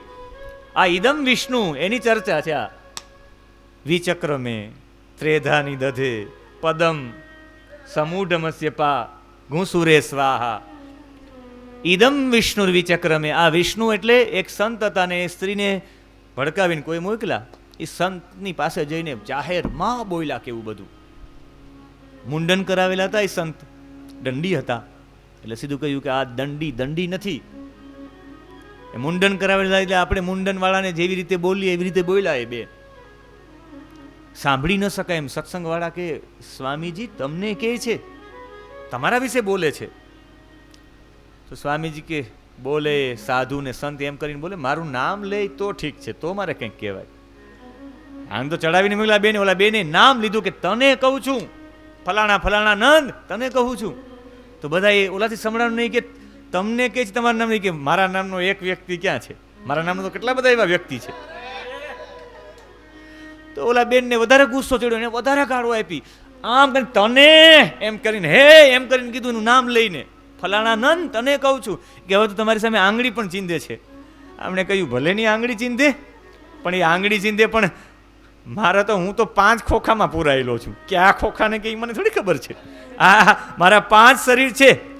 થિયોસોફિકલની માન્યતા છે, physical body, etheric double body, astral body, mental body, causal body, જેને કહેવાય અન્નમય કોષ, પ્રાણમય કોષ, મનોમય કોષ, વિજ્ઞાનમય કોષ, આનંદમય કોષ, કે હું તો આ 5 ખોખામાં પુરાયેલો છે. ક્યાં ખોખાને કે મને થોડી ખબર છે. એ કે આ ખોખાને કહવા જેનાથી તું અન્ન લે. ઈ ઓલા બેન પણ ગરમ થઈ ગયા બહુ. કોઈ વાત આ નારાજ જ ન થાય કે ખોખાને કે ને મને તો ક્યાં કહે છો. હા છેલ્લે ઓલા બેન થાય કે હવે મારે માથું પછાડવું પડશે. અંતે જેને કોઈ પણ રીતે દુઃખી જ ન કરી શકાય, જેને કોઈ રીતે દુઃખી ન કરી શકાય, આ એનો સહજ સ્વભાવ હતો. એક સહજ સ્વભાવ એ હતો કે કોઈની સામે બોલે તો સહજ સ્વભાવમાં દંડ લઈને મારવા માટે દોડે, એને સહજ સ્વભાવ જ કહેવાય. આપણો મૂળ જે સ્વભાવ હોય છોડાય નહીં. એટલે સ્વધર્મે નિધનમ શ્રેય, પોતાના સ્વભાવમાં મરી જવું કબૂલ છે. એટલે સ્વભાવ એટલે એમ ન સમજો કે આપણે કોઈ ઉપર ગુસ્સે થઈએ તો ગુસ્સે થઈ જાવ, એમ નહીં. પણ જેમાં તમને ને મને આનંદની પ્રાપ્તિ થાય છે. મુક્ત પુરુષો માટે કહ્યું છે કે દંડો લઈને જવું એ સ્થિતિ સારી, મૌન રહેવું એ સ્થિતિ સારી, એ નહીં. એ સૌ પોતાની અવસ્થામાં હતા. સૌની એક અવસ્થા છે, સૌની એક સહજતા છે. અને એના માટે ન પ્રિયતે વંધ્યમાનો નિંદ્યમાનો ન કુપ્યતી, અષ્ટાવક્ર ગીતા. તમે મહર્ષિ રમણને એવી રીતે ચિત્રો, તમારી અંદર આસુરી ભાવ હોય તો તમને લાગે કે આ મારવા દોડ્યા. આ સંત આવા હોવા જોઈએ, તમારી અંદરનો આસુરી ભાવ છે એટલે તમને આવું. તમારો સ્વભાવ એવો છે, તમારી સહજતા એવી છે, તમને એવું લાગ્યું કે આ મારવા માટે દોડ્યા છે. બાકી એમાં દેવી ગુણો પણ છે કે ના મહર્ષિ રમણ છે એ આસુરી ભાવ ને દેવી ભાવ બે એમાં જાગી શકે. સંતો ભાવાતીત, સંતો ગુણાતીત, સંતો દેહાતીત, સંતો કાલાતીત અને સંતો દેશાતીત હોય છે. આનું એને આવરણ ન નડે. એટલે એ સહજ સ્વભાવમાં હોય છે. જો સંતો સહજ સ્વભાવમાં હોય, પરમાત્મા સહજ સ્વભાવમાં હોય, તમે ને હું પણ સહજ સ્વભાવમાં છે. મને ક્યારેક કાલે જ આ કહેતા કે મહાદેવભાઈ તમે આમ બાણ કરતા હતા ને, આમ છોડતા હતા, આમ એક પછી એક. એટલે મને કહેતા કે તમે એ મારો સહજ સ્વભાવ છે. પછી ભગવાન કૃષ્ણ આવે છે એમ હું ન જ કરી શકું ને, મારે કરવું ન જોઈએ. મારો જે સહજ સ્વભાવ છે એમાં જ મારે કથા વ્યક્ત કરવી છે, વાત વ્યક્ત કરવી જોઈએ. મારા મૂળ સ્વભાવમાં જેવી રીતે હું તમારી સામે છું એવી રીતે મારે પ્રગટ થવું જોઈએ. બાકી તો હું ઢોંગ કરું એમ થાય ને. અને જો એમ ન કરીએ તો આખી આ પ્રકૃતિ એવું કહે છે કે આ ભગવાનના નામની ધૂન પણ એવી છે. અને એના માટે અમારા એક સંતોએ એક ભજન લખ્યું છે આ સહજ સ્વભાવના ભાવમાં, કે માણસ પોતાના સ્વભાવથી પોતાની જાતને કેવી રીતે તૈયાર કરી શકે એના માટેના 2 શબ્દો છે. આમ તો સાવર છે, બરાબર ને? સાવડમાં છે વાગે ભડાકા ભારી એ રાગમાં, પણ એ સાવર તમને ને મને સમજાય એવી છે સહજતા સાથે. જૂના ધર્મ લ્યો જાણી મારા સંતો, જૂના ધર્મ લ્યો જાણી રે.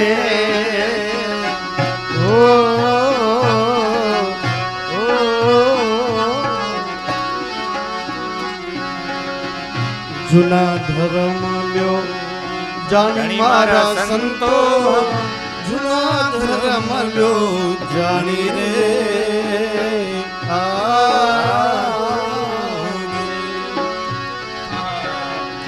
નદી કિનારે કોઈ નર ઉભો, તૃષા નાચી પાણી રે.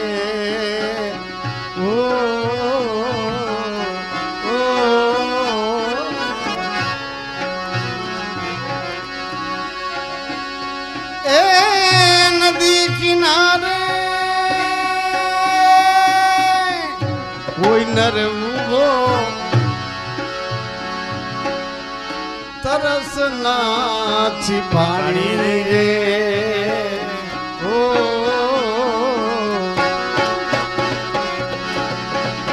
કાં તો અંગ આળસુ એનું, કાં તો અંગ રે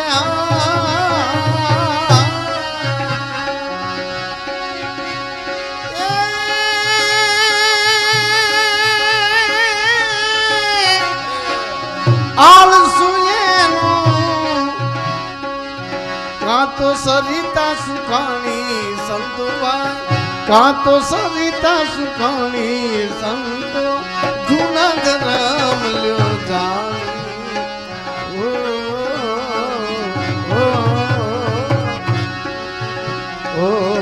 જૂના ધર્મ લ્યો જાણી મારા સંતો ભાઈ જૂના ધર્મ લ્યો જાણી રે.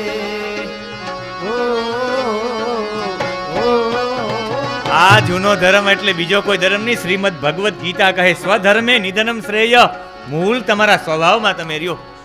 નદી કિનારે જો કોઈ નર ઊભો હોય ને એની તૃષ્ણા छिपाई નહીં નદી કિનારે, તો આનો એક મતલબ કાં તો એ આળસુનો પીર હોય એટલે પીવાનો થતો હોય ને તરસ ન છીપાણી હોય, અને કાં તો સરિતા સુકાણી સરિતા એટલે એનો મૂળ સ્વભાવ ન હોય. કથામાં આવીને પણ તમે શીખી ન શકો કે હું શીખી ન શકું, તો સમજવાનું કે કથાકારનો દોષ નથી, આપણો મૂળ સ્વભાવ નથી એવો, આપણી એવી સહજતા નથી. સંતો સાથે રહીને પણ વિવેક ન સમજી શકીએ તો સમજવાનું ક્યાંક ને ક્યાંક સંતોની ભૂલ નહીં પણ આપણો સ્વભાવ નથી. એટલે આ જૂનો ધર્મ, ધર્મ એટલે બીજું કોઈ નહીં. જેને તમે ને હું ધર્મ ધર્મ કહીએ, એ ધર્મની જો વ્યાખ્યા બહુ વિશાળ રૂપમાં કરવી હોય, સ્વકર્મ એટલે ધર્મ, નિયત કર્મ એટલે ધર્મ, સ્વભાવગત કર્મ, સ્વભાવજન્ય કર્મ એટલે ધર્મ, સ્વધર્મ એટલે ધર્મ, સહજ કર્મ એટલે ધર્મ, અને સ્વભાવ નિયત કર્મ એટલે ધર્મ. એટલે આની વાત કરી છે કે આ નિયત કર્મ તારે સ્વભાવગત કર્મ નહીં છોડવું. એટલે સ્વધર્મે નિધનમ શ્રેય. એ હિન્દુ મુસ્લિમ ધર્મ નહીં, દરેકનો એક સ્વભાવ હોય, દરેકની એક સહજતા હોય, દરેકની એક વૃત્તિ હોય, એ નહીં છોડવી. એવા માટે કહે છે. અને જે એની વૃત્તિ છોડતો નથી, સહજ જ છે બધામાં, એ ભગવાન વિષ્ણુની વાત. જે બધામાં વ્યાપ્ત છે, અણુ અણુમાં વ્યાપ્ત છે, એની ચર્ચા છે. સદગુરુ સેવે શિષ્ય ન સુધરે, વિમલ થઈ નહીં વાણી રે.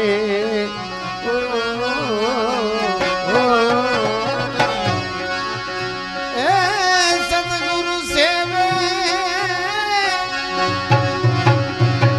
શિષ્ય ન સુધરે, વિમલ થઈ નહીં વાણી રે.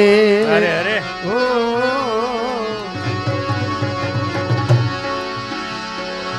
કાં તો ગુરુ જ્ઞાન વિનાના, કાં તો ગુરુ એના.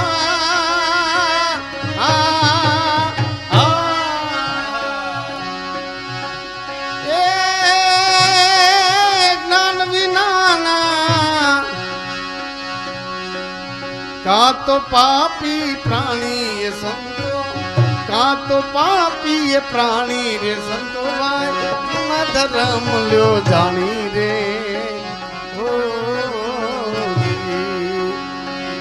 જૂના ધર્મ લ્યો જાણી સંતો, જૂના ધર્મ લ્યો જાણી રે.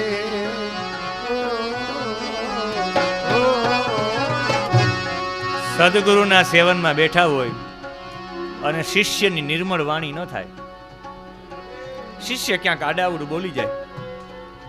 કે મેં કાલે વાત કરી હતી ને કે બાપાના સાનિધ્યમાં રહેતા હોય ને આપણાથી કંઈક અવિવેકથી કોઈને કંઈ બોલાઈ જાય, આવા મહાપુરુષના સેવનમાં રહેતા હોય ને વાણી નિર્મળ બનવી જ જોઈએ. આજ આપણા ગુરુની ગુરુતા છે. શિષ્યના વર્તન ઉપર ગુરુની પરાકાષ્ઠા ખબર પડે કે આમના ગુરુ કેટલા મહાન હશે. હું ગૌરવ સાથે કહું, મારા ગુરુ કાશ્મીરી બાપુ છે, મારા સદગુરુ છે, અને જ્યાં મને એનો આનંદ છે એવા માટે કે એનું મૌન મને ઘણું બધું બોલાવડાવી દે. તમારી વાણીમાં નિર્મળતા આવવી જોઈએ, આવવી જોઈએ ને આવવી જોઈએ. કાં તો એ તો એ કક્ષામાં હોય કહી ન શકાય, પણ આપણે પામર જંતુ જેવા જીવ હોય તો એમની પાસે રહીને પણ જંતુ જેવા જીવ હોય તો આપણે પામર છીએ એટલે ન મેળવી શક્યા. બાકી તો ગંગાનો ધોધ વહેતો હોય ને આપણે આચમન ન કરી શકીએ. આ ધોધ વહી રહ્યો છે, 10 કથાઓ એટલે ધોધ વહેડાવે છે. ક્યારેક ક્યારેક ભગવાન બધાય કર્મ કરવા માટે પોતે નથી ઉતરતા.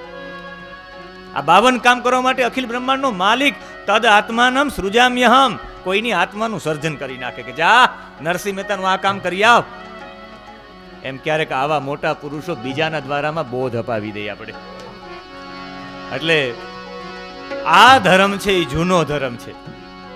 જ્યારે કંઈ ન હતું ત્યારે એ હતો, અને એ હતો ઓલ્ડ ઇઝ ગોલ્ડ. જો એ ઓલ્ડ હોય તો એની વાતો બધી ગોલ્ડ છે એમ. એટલે વેદ ગોલ્ડ છે. તમે ગળામાં નેકલેસ પહેર્યો છે એમ સમજો, સામ વેદનો ગોલ્ડનો નેકલેસ પહેર્યો છે. તમે આ ભજનો ગાઈને તમે જે સંતોની વાણી છે એનો નેકલેસ પહેર્યો છે. એટલે કરોડોના હીરા, સુરતના કરોડોના હીરા ટાંકવામાં આવે તો આ ગોલ્ડ સાથે શું આવે? પારસ મણી અરે અરે હાથ લાગે ચિંતા નો લવાણી રે.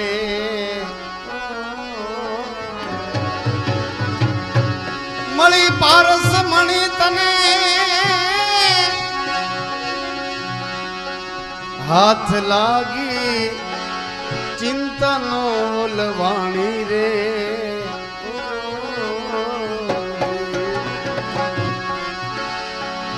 નહીં પારસ એ નક્કી પથ્થરો, નહીં પારસ એ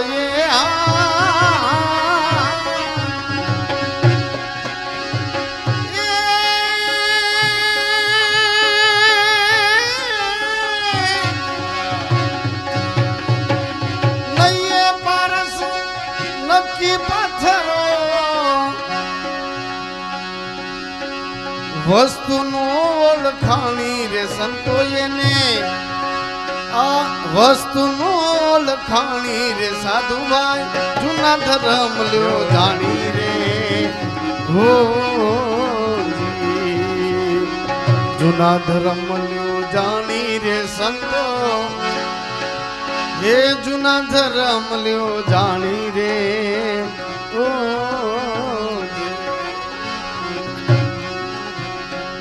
અમૃત મળ્યું છે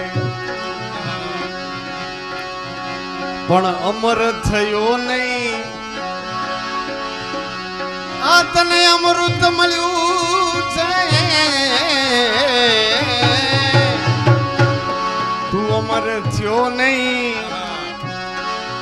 તને પીવાની જુક્તિ નો જાણી રે.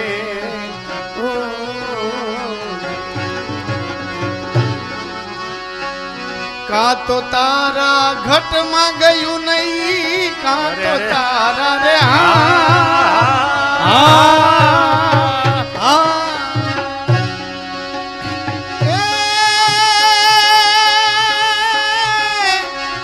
આ ઘટમાં ગયું નહીં. કા પીવામાં પાણી રે સંતોઈ, કા તો પીવામાં આવ્યું પાણી રે સંતો ભાઈ જૂના ધર્મ લ્યો જાણી રે. ઓ જૂના ધર્મ લ્યો જાણી રે સંતો, જૂના ધર્મ લ્યો જાણી રે. ઓ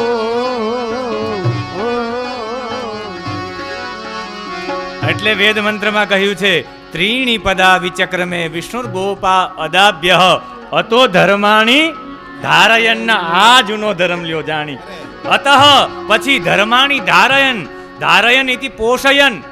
આવા ધર્મોનું પોષણ કરનારા પરમાત્મા છે. આ સર્વવ્યાપક વિષ્ણુની મહત્તા છે. એવા વિષ્ણુ ઇદમ વિષ્ણુર વિચક્રમે. ધર્મ કર્મ ને ઈ ભક્તિ ન જાણે, ભેદ વિના ધૂલ ધાણી રે.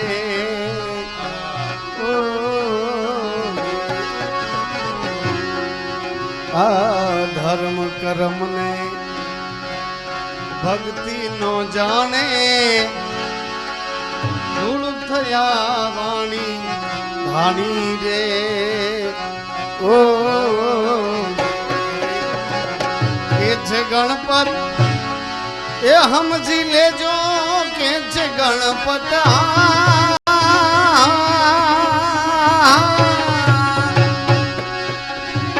એ સમજી લેજો. પૂરી પ્રીત પ્રમાણી રે સંતો, આ એની પૂરી છે પ્રીત પ્રમાણી રે સાધુ જૂના ધર્મ લ્યો જાણી રે. ઓ જૂના ધર્મ લ્યો જાણી રે સંતો, જૂના ધર્મ લ્યો જાણી રે. ઓ ઓ ઓ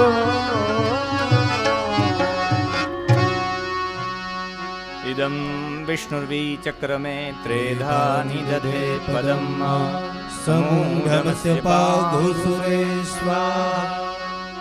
ઇદમ વિષ્ણુ વિચક્રમે. ઇદમ એટલે આ.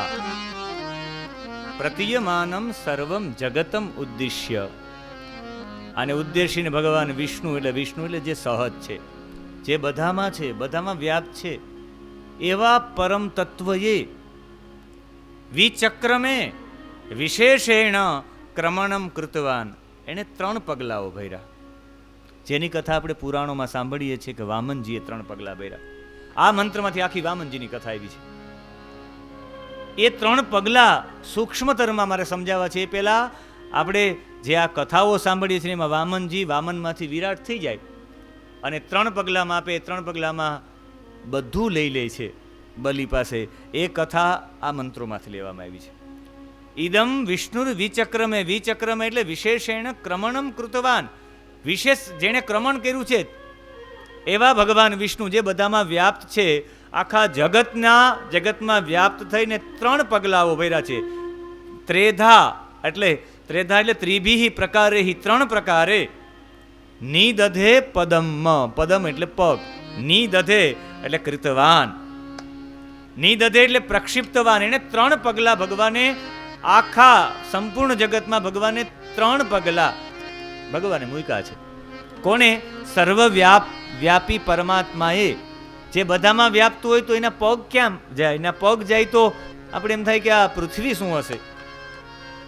આખા જગતમાં જેને 3 પગલામાં બધું વ્યાપ્ત કરી લીધું હોય, ભગવાન વિષ્ણુનું સૌથી મોટું જો કોઈ પરાક્રમ હોય તો ભગવાન વિષ્ણુનું પરાક્રમ છે. એને 3 મોટા પગલા ભર્યા છે.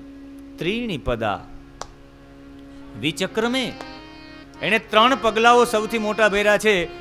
એટલે એ વિશેષેણ ક્રમણમ કૃતવાન. એને પગલાઓ ભરી લીધા છે 3. ત્રેધા નિદધે. 3 પગલાઓ ભર્યા છે. સમૂઢમસ્ય પાઘુસુરે. એટલે અહીંયા ઋગ્વેદમાં એવું છે, સમ ઊઢમ અસ્ય પાઘુસુરે નહીં, પાંસુરે.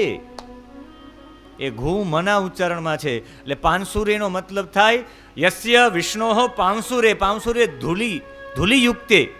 જેના પગમાં ધૂળ લાગેલી છે. ધૂળને સંસ્કૃતમાં પાંસુ કહેવાય. ભગવાનના 3 ચરણો છે, પણ કેવા છે? એ ધૂળ લાગેલા ભગવાનના ચરણ છે. એ ભગવાનના એવા ચરણ રથથી આ જગત આખું વ્યાપ્ત થઈ ગયું છે. ભગવાને 3 પગલા ભર્યા અને 3 પગલા ભર્યામાંથી આખું આ જગત, ઇદમ આખું જગત એ વ્યાપ્ત થઈ ગયું. ભગવાનના ચરણની રજથી આખું જગત છે એ વ્યાપ્ત થઈ ગયું છે. તો ભગવાનનો પગ કેવડો હશે? તો ભગવાન કેવડા હશે? અને ભગવાન કેવડા હશે તો એનો એ પગમાં જો એના ધૂળ રથથી આ બધું આખું થઈ ગયું હોય 3 જ ડગલામાં, તો એ કેટલા વિશાળ હશે? એ વામન માટેની, વામન ભગવાનની કથા લગભગ લોકો એવું કહે છે, હું અહીંયા અલગ કહીશ. લોકો એમ કહે કે પુરાણોની જે વાર્તાઓ છે, પુરાણોની વાર્તા ખોટી છે. એમ અમુક લોકો કહેતા હોય કે એમ કંઈ વામનમાંથી વિરાટ થઈ જાય એક નાનો બાળક. આજના લોકો, અમુક લોકો સ્વીકારવા તૈયાર નથી કે આ બધી વાર્તાઓ ખોટી છે, કે એમ કંઈ નાનો બાળક હોય ને પગ મોટો કરીને, આ તો કાલ્પનિક વાતો છે, જેમ છોકરાઓને વાર્તાઓ સંભળાવીએ એવું એવા કહેવાવાળા છે. પણ આ વેદ મંત્ર છે અને વેદ મંત્ર કોઈનું બનાવેલા નથી, પ્રાપ્ત થયેલા છે. અને આ પ્રાપ્ત થયેલા છે આપણે બધા જાણીએ છીએ કે દીતીએ એના દીકરાઓને રાજ્ય ગાદી અપાવવા માટે એના દીકરાઓએ આક્રમણ કર્યું અને બલિએ આક્રમણ કરીને દેવતાઓ પાસેથી લઈ લીધું રાજ્ય.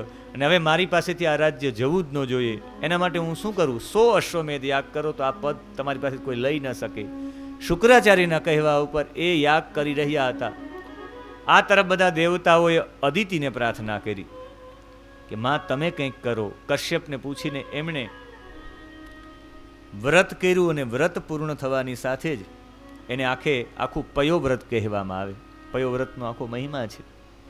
પયોવ્રત એ કથામાં હું નહીં જાઉં, કારણ કે એ કથા ભાગવતના માધ્યમથી આપણે સાંભળી શકીએ છીએ અને આપણે અહીં ભાગવત પણ કરી નાખ્યું છે 2 વખત.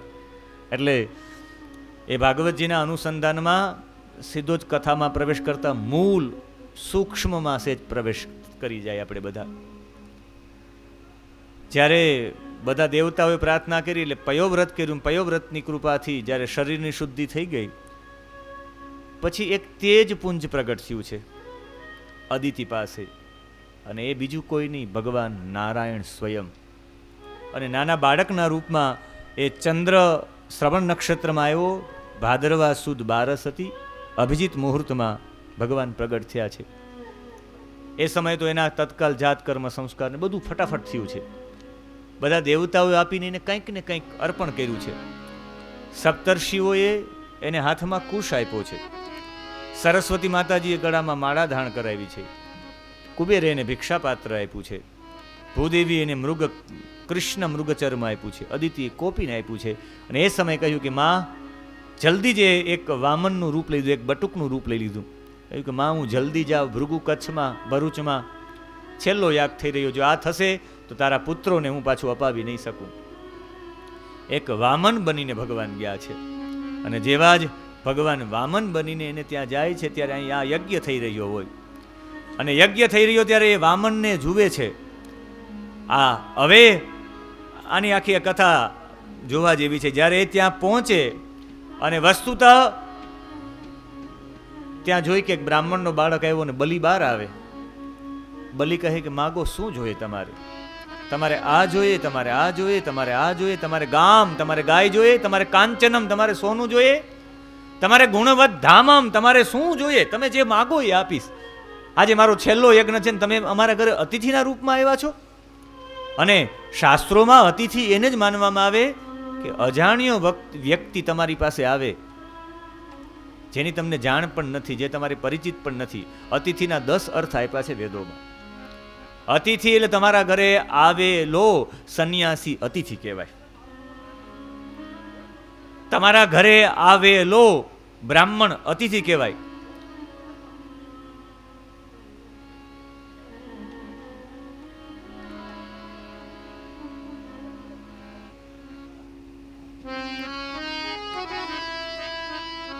એટલે પહોંચી ગયા છે વામનજી, અને વામનજીએ ત્યાં જઈ અને એક વિનંતી કરે છે. આદુ પ્રારણે નાનો બારણે એને ધર્યું છે વામન રૂપ રે. આદુ બારણે નાનો બાળ રે એને ધર્યું છે વામન રૂપ રે. હો આદુ બારણે નાનો બાળ રે એને ધર્યું છે વામન રૂપ રે. આવ્યો બારણે નાનો બાળ રે એને ધર્યું છે વામન રૂપ રે. તન પે લંગોટી સ્કંધે જનોઈ દંડક મંડળ કર્મા શોભે કર્મા શોભે. કશ્યપ બાલક બટુક વેશે આવી ઉભા છે બલિ કેરા દ્વારે બલિ કેરા દ્વારે. આવ્યો બારણે એ નાનો બાળ રે એને ધર્યું છે વામન રૂપ રે. આવ્યો બારણે નાનો બાળ રે એને ધર્યું છે વામન રૂપ રે. એક મોટી ચેતના પરમાત્મા, જ્યારે પરમાત્મા છે, પરમાત્માને પણ જો ઈચ્છા થાય, બહુ ઊંડાણપૂર્વકની વાત છે, પરમાત્માને જો ઈચ્છા થાય, એની અંદર ઈચ્છા શક્તિ જાગૃત થાય, જેને આપણે પ્રકૃતિ કહીએ ઈચ્છા શક્તિ. એક મોટો તેજ પુંજ છે જે બધામાં વ્યાપ્ત છે. એ તેજ પુંજમાં પણ ઈચ્છા થાય પ્રકૃતિના સંસર્ગથી ઈચ્છા થાય અને ઈચ્છા પ્રગટ થાય એટલે એ જ પ્રકૃતિ, એ જ મોટા તેજ પુંજમાંથી એક તેજ પુંજ અલગ થઈ જાય, જેને આપણે તમે ને હું જીવાત્મા કહીએ છીએ. એ પરમાત્મામાંથી આત્મા અલગ થાય છે. પ્રકૃતિની ઈચ્છા જાગે એટલે, જેને આપણે વેદો, આપણે પુરાણોમાં કહીએ, ભગવાનને સૃષ્ટિ ઉત્પન્ન કરવાની ઈચ્છા થઈ. ઈચ્છા થાય, ઈચ્છા થવા વાળો માણસ નાનો થઈ જાય. આ દુનિયામાં મોટો એ છે જેને ઈચ્છા ન થાય, જેના જીવનમાંથી કામના નીકળી જાય, એ સૌથી મોટો. ઈચ્છા થાય તો પરબ્રહ્મ પરમાત્મા છે એ પણ નાનો થઈ જાય. ક્યાં પરમાત્મા આટલો વિશાળ રૂપમાં અને ક્યાં એકદમ નાના રૂપમાં વામન બની ગયા, કારણ કે ઈચ્છા છે ને. ભલે મા માટે માગવા જાય છે, દેવતાઓને આપવા માગવા વાળો હંમેશા નાનો જ હોય, દેવા વાળો ભલે ગમે તેવો હોય તો દેવા વાળો મોટો હોય છે. આનો સ્થૂળ અર્થ, આનો સૂક્ષ્મ અર્થ અને સૂક્ષ્મતર અર્થ પણ થઈ શકે. આજે આ વિરાટ પુરુષ જેની આપણે વ્યાખ્યા કરતા હતા, સહસ્ર શ્રીરેખા પુરુષ સહસ્રાક્ષ સહસ્રપાથ સભૂ મિઘ્ઘું સર્વત સ્પૃટ્વા ત્યતિષ્ઠ દશાંગુલમ, જેના એક પગમાં ત્રિપાદુર્ધ્વ ઉદયિત પુરુષ, જેના એક પગમાં બધું આવી ગયું, જેના 3 પગ તો બાકી છે, જેની અલ્પ શક્તિમાં આખું જેને કહેવાય આખું જગત આવી જતું હોય, એના ખાલી એક પગમાં તો એના 3 પગ તો બહાર છે, એ કેટલા વિશાળ હશે. એને પણ જો આપણી અંદર એક આત્મા બનીને આવવું પડતું હોય, આ છે ઈચ્છા શક્તિ. પ્રકૃતિ જીતી જાય એટલે કહું, પુરુષ અને પ્રકૃતિમાં પ્રકૃતિનો વિજય થાય છે. દેવોના દુખડા હરવાને કાજે, માતા અદિતિના તપને પ્રતાપે. દેવોના દુખડા હરવાને કાજે, માતા અદિતિના તપના પ્રતાપે. નિરાકાર પરિબ્રહ્મ પ્રગટ થયા છે, સાકાર રૂપે વામન વેશ. નિરાકાર પરિબ્રહ્મ પ્રગટ થયા છે, સાકાર રૂપે વામન વેશ. નિરાકાર પ્રગટ થયા, વામન જેનો કોઈ આકાર ન હતો. નિર્ગતાઃ આકારા, જેમાંથી આકારો નીકળ્યા બધા, એ બ્રહ્મ ઈચ્છા શક્તિથી આજે સાકાર બનીને આવ્યા છે. સાકારમાં પણ વામાન બનીને આવ્યા છે. અંગુષ્ઠ માત્ર એવડા થઈને આવ્યા છે. આપણી અંદર જે હૃદય તિષ્ઠતી અહીંયા રહે છે, એ અંગુષ્ઠ માત્ર પુરુષ છે, જેને આપણે આત્મા કહીએ છીએ. એ અલગ થઈને આવ્યા છે. ભજનો બનાવનારને પણ ધન્યવાદ છે. ઋષિની હરોળમાં ચાલે છે. 2 નદીઓ, એક તરફથી વિપાસા, એક તરફથી શતદ્રુ. વિશ્વામિત્ર અને નદી સૂક્તની વાત ઋગ્વેદ. એક તરફથી વિપાસા આમ જાય છે, એક તરફથી શતદ્રુ જાય છે. મને કહેવાની ઈચ્છા થાય, 2 નદીઓ એક સાથે ઘોડાની જેમ જાય છે, દૂધ જેવી ફીણવાળી છે. જેમ કોઈ વાછડાને મળવા માટેની ગાય દોડતી એમ નદીઓ જાય, બીજી નદીઓ નહીં. મને એવું લાગે એક તરફથી વેદવાણી, એક તરફથી સંતવાણી, આ 2 નદીઓ આમ જાય છે. ભાઈ અર્થ સમજાવતી. આ બાજુ સામવેદ બોલાય, આ બાજુથી ભજન બોલાય. એટલે મને એવું લાગે આ 2 નદીમાં આમકુ રોજ ડૂબકીઓ લગાડે છે. બ્રાહ્મણો અહીં મંત્રો બોલે, સતત રુદ્રાષ્ટાધ્યાયનો 1 2 3 4 રુદ્રી રુદ્રી રુદ્રી 10 12 રુદ્રીઓ થઈ જાય. આ બિપાસા નદી છે, આ બાજુ શતદ્રુ નામની નદી છે. ક્યારેક જયદેવ મહારાજ આવે, ક્યારેક બિરજુ મહારાજ આવે, ક્યારેક આવે, ક્યારેક લક્ષ્મણ બાપુ આવે, અને છેલ્લે કઈ ન હોય તો બાપા એટલે મહાત્માજીને કે ગાય નાખો છે જ. નદીઓ તિલક સબ ચીના રે, ઘોસલે ના મિલા. છાપ તિલક સબ ચીના રે, ઘોસલે ના મિલા. ઘોસલે ના ના ના, ઘોસલે ના ના ના, ઘોસલે ના ના ના, ઘોસલે ના. છાપ તિલક સબ ચીના રે, તો સે નૈના મિલાएंगे. છાપ તિલક સબ ચીના રે, તો સે નૈના મિલે. આવ્યો બાર ને નાનો બાળ રે, એને ધર્યું છે વામન રૂપ રે. એ આવ્યો બારણે ધર્યું છે વામન રૂપ રે. મને કોઈ કહેશે કે હું કોઈને કહીશ કે બાપાએ શું આપ્યું એમ, બાપાએ ધૂણી તાપતા ને બાપાએ શું આપ્યું, તો હું એમ કહીશ કે એક વેદ કથાકાર આપ્યો બાપાએ આ જગતને.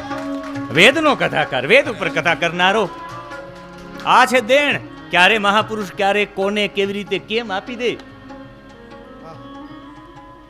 દ્રષ્ટિથી આપી દે, પ્રેમથી આપી દે, વાલથી આપી દે. એકાદો મોઢામાં લાડવો ખવડાવીને ઢીકો મારીને આપી દે. અહીંયાથી કદાચ ને તમને એવા એકાદા કડવા શબ્દો કહી દીધા તો સમજવાનું કે એ કડવા શબ્દો નથી, કદાચ એક પ્રકારનો શક્તિપાત છે. એવો પરબ્રહ્મ પરમાત્મા ઈચ્છા શક્તિ દ્વારા અંગુષ્ઠ માત્ર બનીને, વામન એટલે અહીં અંગુષ્ઠ માત્ર બનીને આવ્યા છે. ક્યાં આવ્યા છે? ભૃગુ કચ્છમાં. એ ભૃગુ કચ્છ પ્રદેશ એટલે કચ્છ એટલે કાંચવા જેવો પ્રદેશ છે એમાં. અને આ કાંચવા જેવો પ્રદેશ છે એનો મતલબ છે આ ભૂમિ ઉપર જીવ બનીને આવ્યા છે. આપણી અંદર પણ આ કાંચબા જેવું શરીર છે. જોવા જાય તો કાંચબાને જોઈ લ્યો, આ મેરુ પૃષ્ઠ. વિષ્ણુ એટલે આજના સંદર્ભમાં વિષ્ણુ એટલે મેરુદંડ થાય છે. મારે વૈજ્ઞાનિક રીતે પણ થોડાક એમાં પ્રવેશ કરવું છે કે ભગવાન વિષ્ણુ ઇદમ વિષ્ણુ વિચક્રમે આપણે એમાં છીએ. ત્રેધાની દદે પદમ સમૂઢ મત્સ્ય પાગુસુરે સ્વા પામસુરે ધૂળયુક્ત ભગવાનનું ચરણ કેવું છે. ભગવાને 3 પગલાઓ ભર્યા. 3 પગલા શું છે? વામન પધારે છે ને વામન પધારે છે એટલે એ ઊભા થઈ જાય. પરબ્રહ્મ પરમાત્મા આવે ને કહ્યું કે શું જોઈએ? ત્યારે કહે છે કે મારે તો મારા ગુરુના ગુરુ માટે 3 ડગલા પૃથ્વી જોઈએ છે.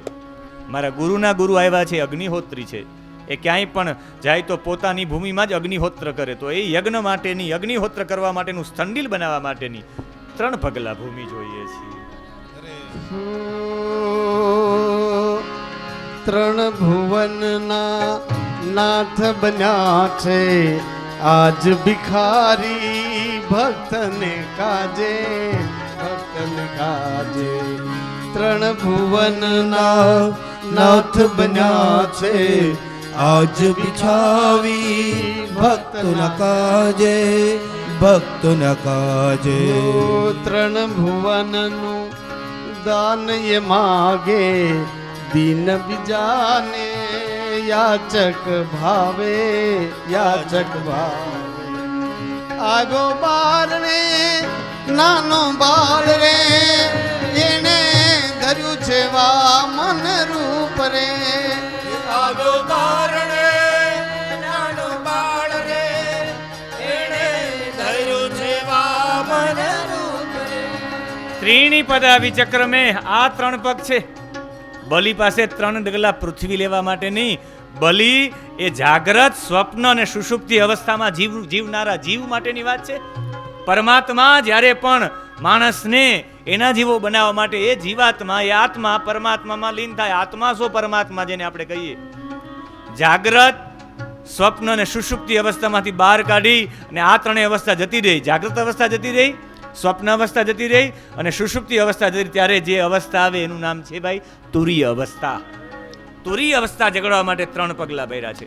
આપણા જીવનમાં 3 વસ્તુઓ જતી રહે એટલે આત્મ સાક્ષાત્કાર થઈ જાય છે. કામ, ક્રોધ અને લોભ. આ કામ, ક્રોધ, લોભના તો અવતાર છે. હિરણ્યાક્ષ ને હિરણ્યકશિપુ લોભનો અવતાર, દંત વક્ત્ર અને શિશુપાલ ક્રોધનો અવતાર, રાવણ ને કુંભકર્ણ કામનો અવતાર. આ 3 દૂર કરવા માટે 3 પગલા ભર્યા છે. સત્વ, રજ અને તમ. એનાથી તો આપણે ફસાઈને આપણે આવીએ. સત્વ પણ બહુ રહી જાય તો આવવું પડે પાછું. રજોગુણ હોય તો પાછું આવવું પડે. એ આજે પણ સત્વગુણ એટલે સ્વર્ગ છે, રજોગુણ એટલે અંતરિક્ષ છે. આ બધામાં રજોગુણ છે. વિમાનમાં બહુ ફરો ને, દેવતાઓ વિમાનમાં જ ફરે, અંતરિક્ષમાં જ ફરે અને વિમાનમાં ફરે. અહીંયા રજોગુણ છે એટલે બધા રજોગુણી છે દેવતાઓ, વૈભવી. અને આ પૃથ્વી તમોગુણનું પ્રતીક છે. આ રહ્યું એટલે તમોગુણ આવે જ. એટલે તો આ પૃથ્વી ઉપરથી ઊંચા રહીને એટલે તો સંતો ભજન કરવા જાય. એટલે તો જમીન ઉપર સંત કોઈ ભજન કરવા બેસે એટલે આસન રાખે જમીનથી ઊંચા. આસનનો મતલબ જ એ છે. આસન વિના બેસવું જ ન જોઈએ. આટલી વસ્તુ ધરા નથી સહન કરી શકતી. બ્રાહ્મણસ્ય ગુદામ શંખમ પુસ્તકમ દીપકમ તથા એતે ધરા ન સહતે તરુણ્યાસ્તન મંડલમ. આટલી વસ્તુ ધરા સહન નથી કરી શકતી એટલે આસન નીચે રાખવું પડે. આસન નીચે રાખો તો એ આ ધરા છે એનો તમો ગુણ આપણા જીવનમાં ન આવે, એટલે આસન રાખીને જ બેસવું પડે. અરે જમવામાં પણ આસન રાખવું પડે, આસન વિના બેસાય જ નહીં. એટલે જોયું કોઈ આવે એવા ભૂદેવ કે ને આજે પણ આમ એમને બેસી ગયા તો બાપુ તત્કાલ કઈ આસન લઈ લ્યો, ચટાઈ લઈ લ્યો. તમો ગુણ સ્પર્શ ન થવો જોઈએ. આ છે ઇદમ વિષ્ણુ વિચક્રમે ત્રેધા નિદદે પદમમાં.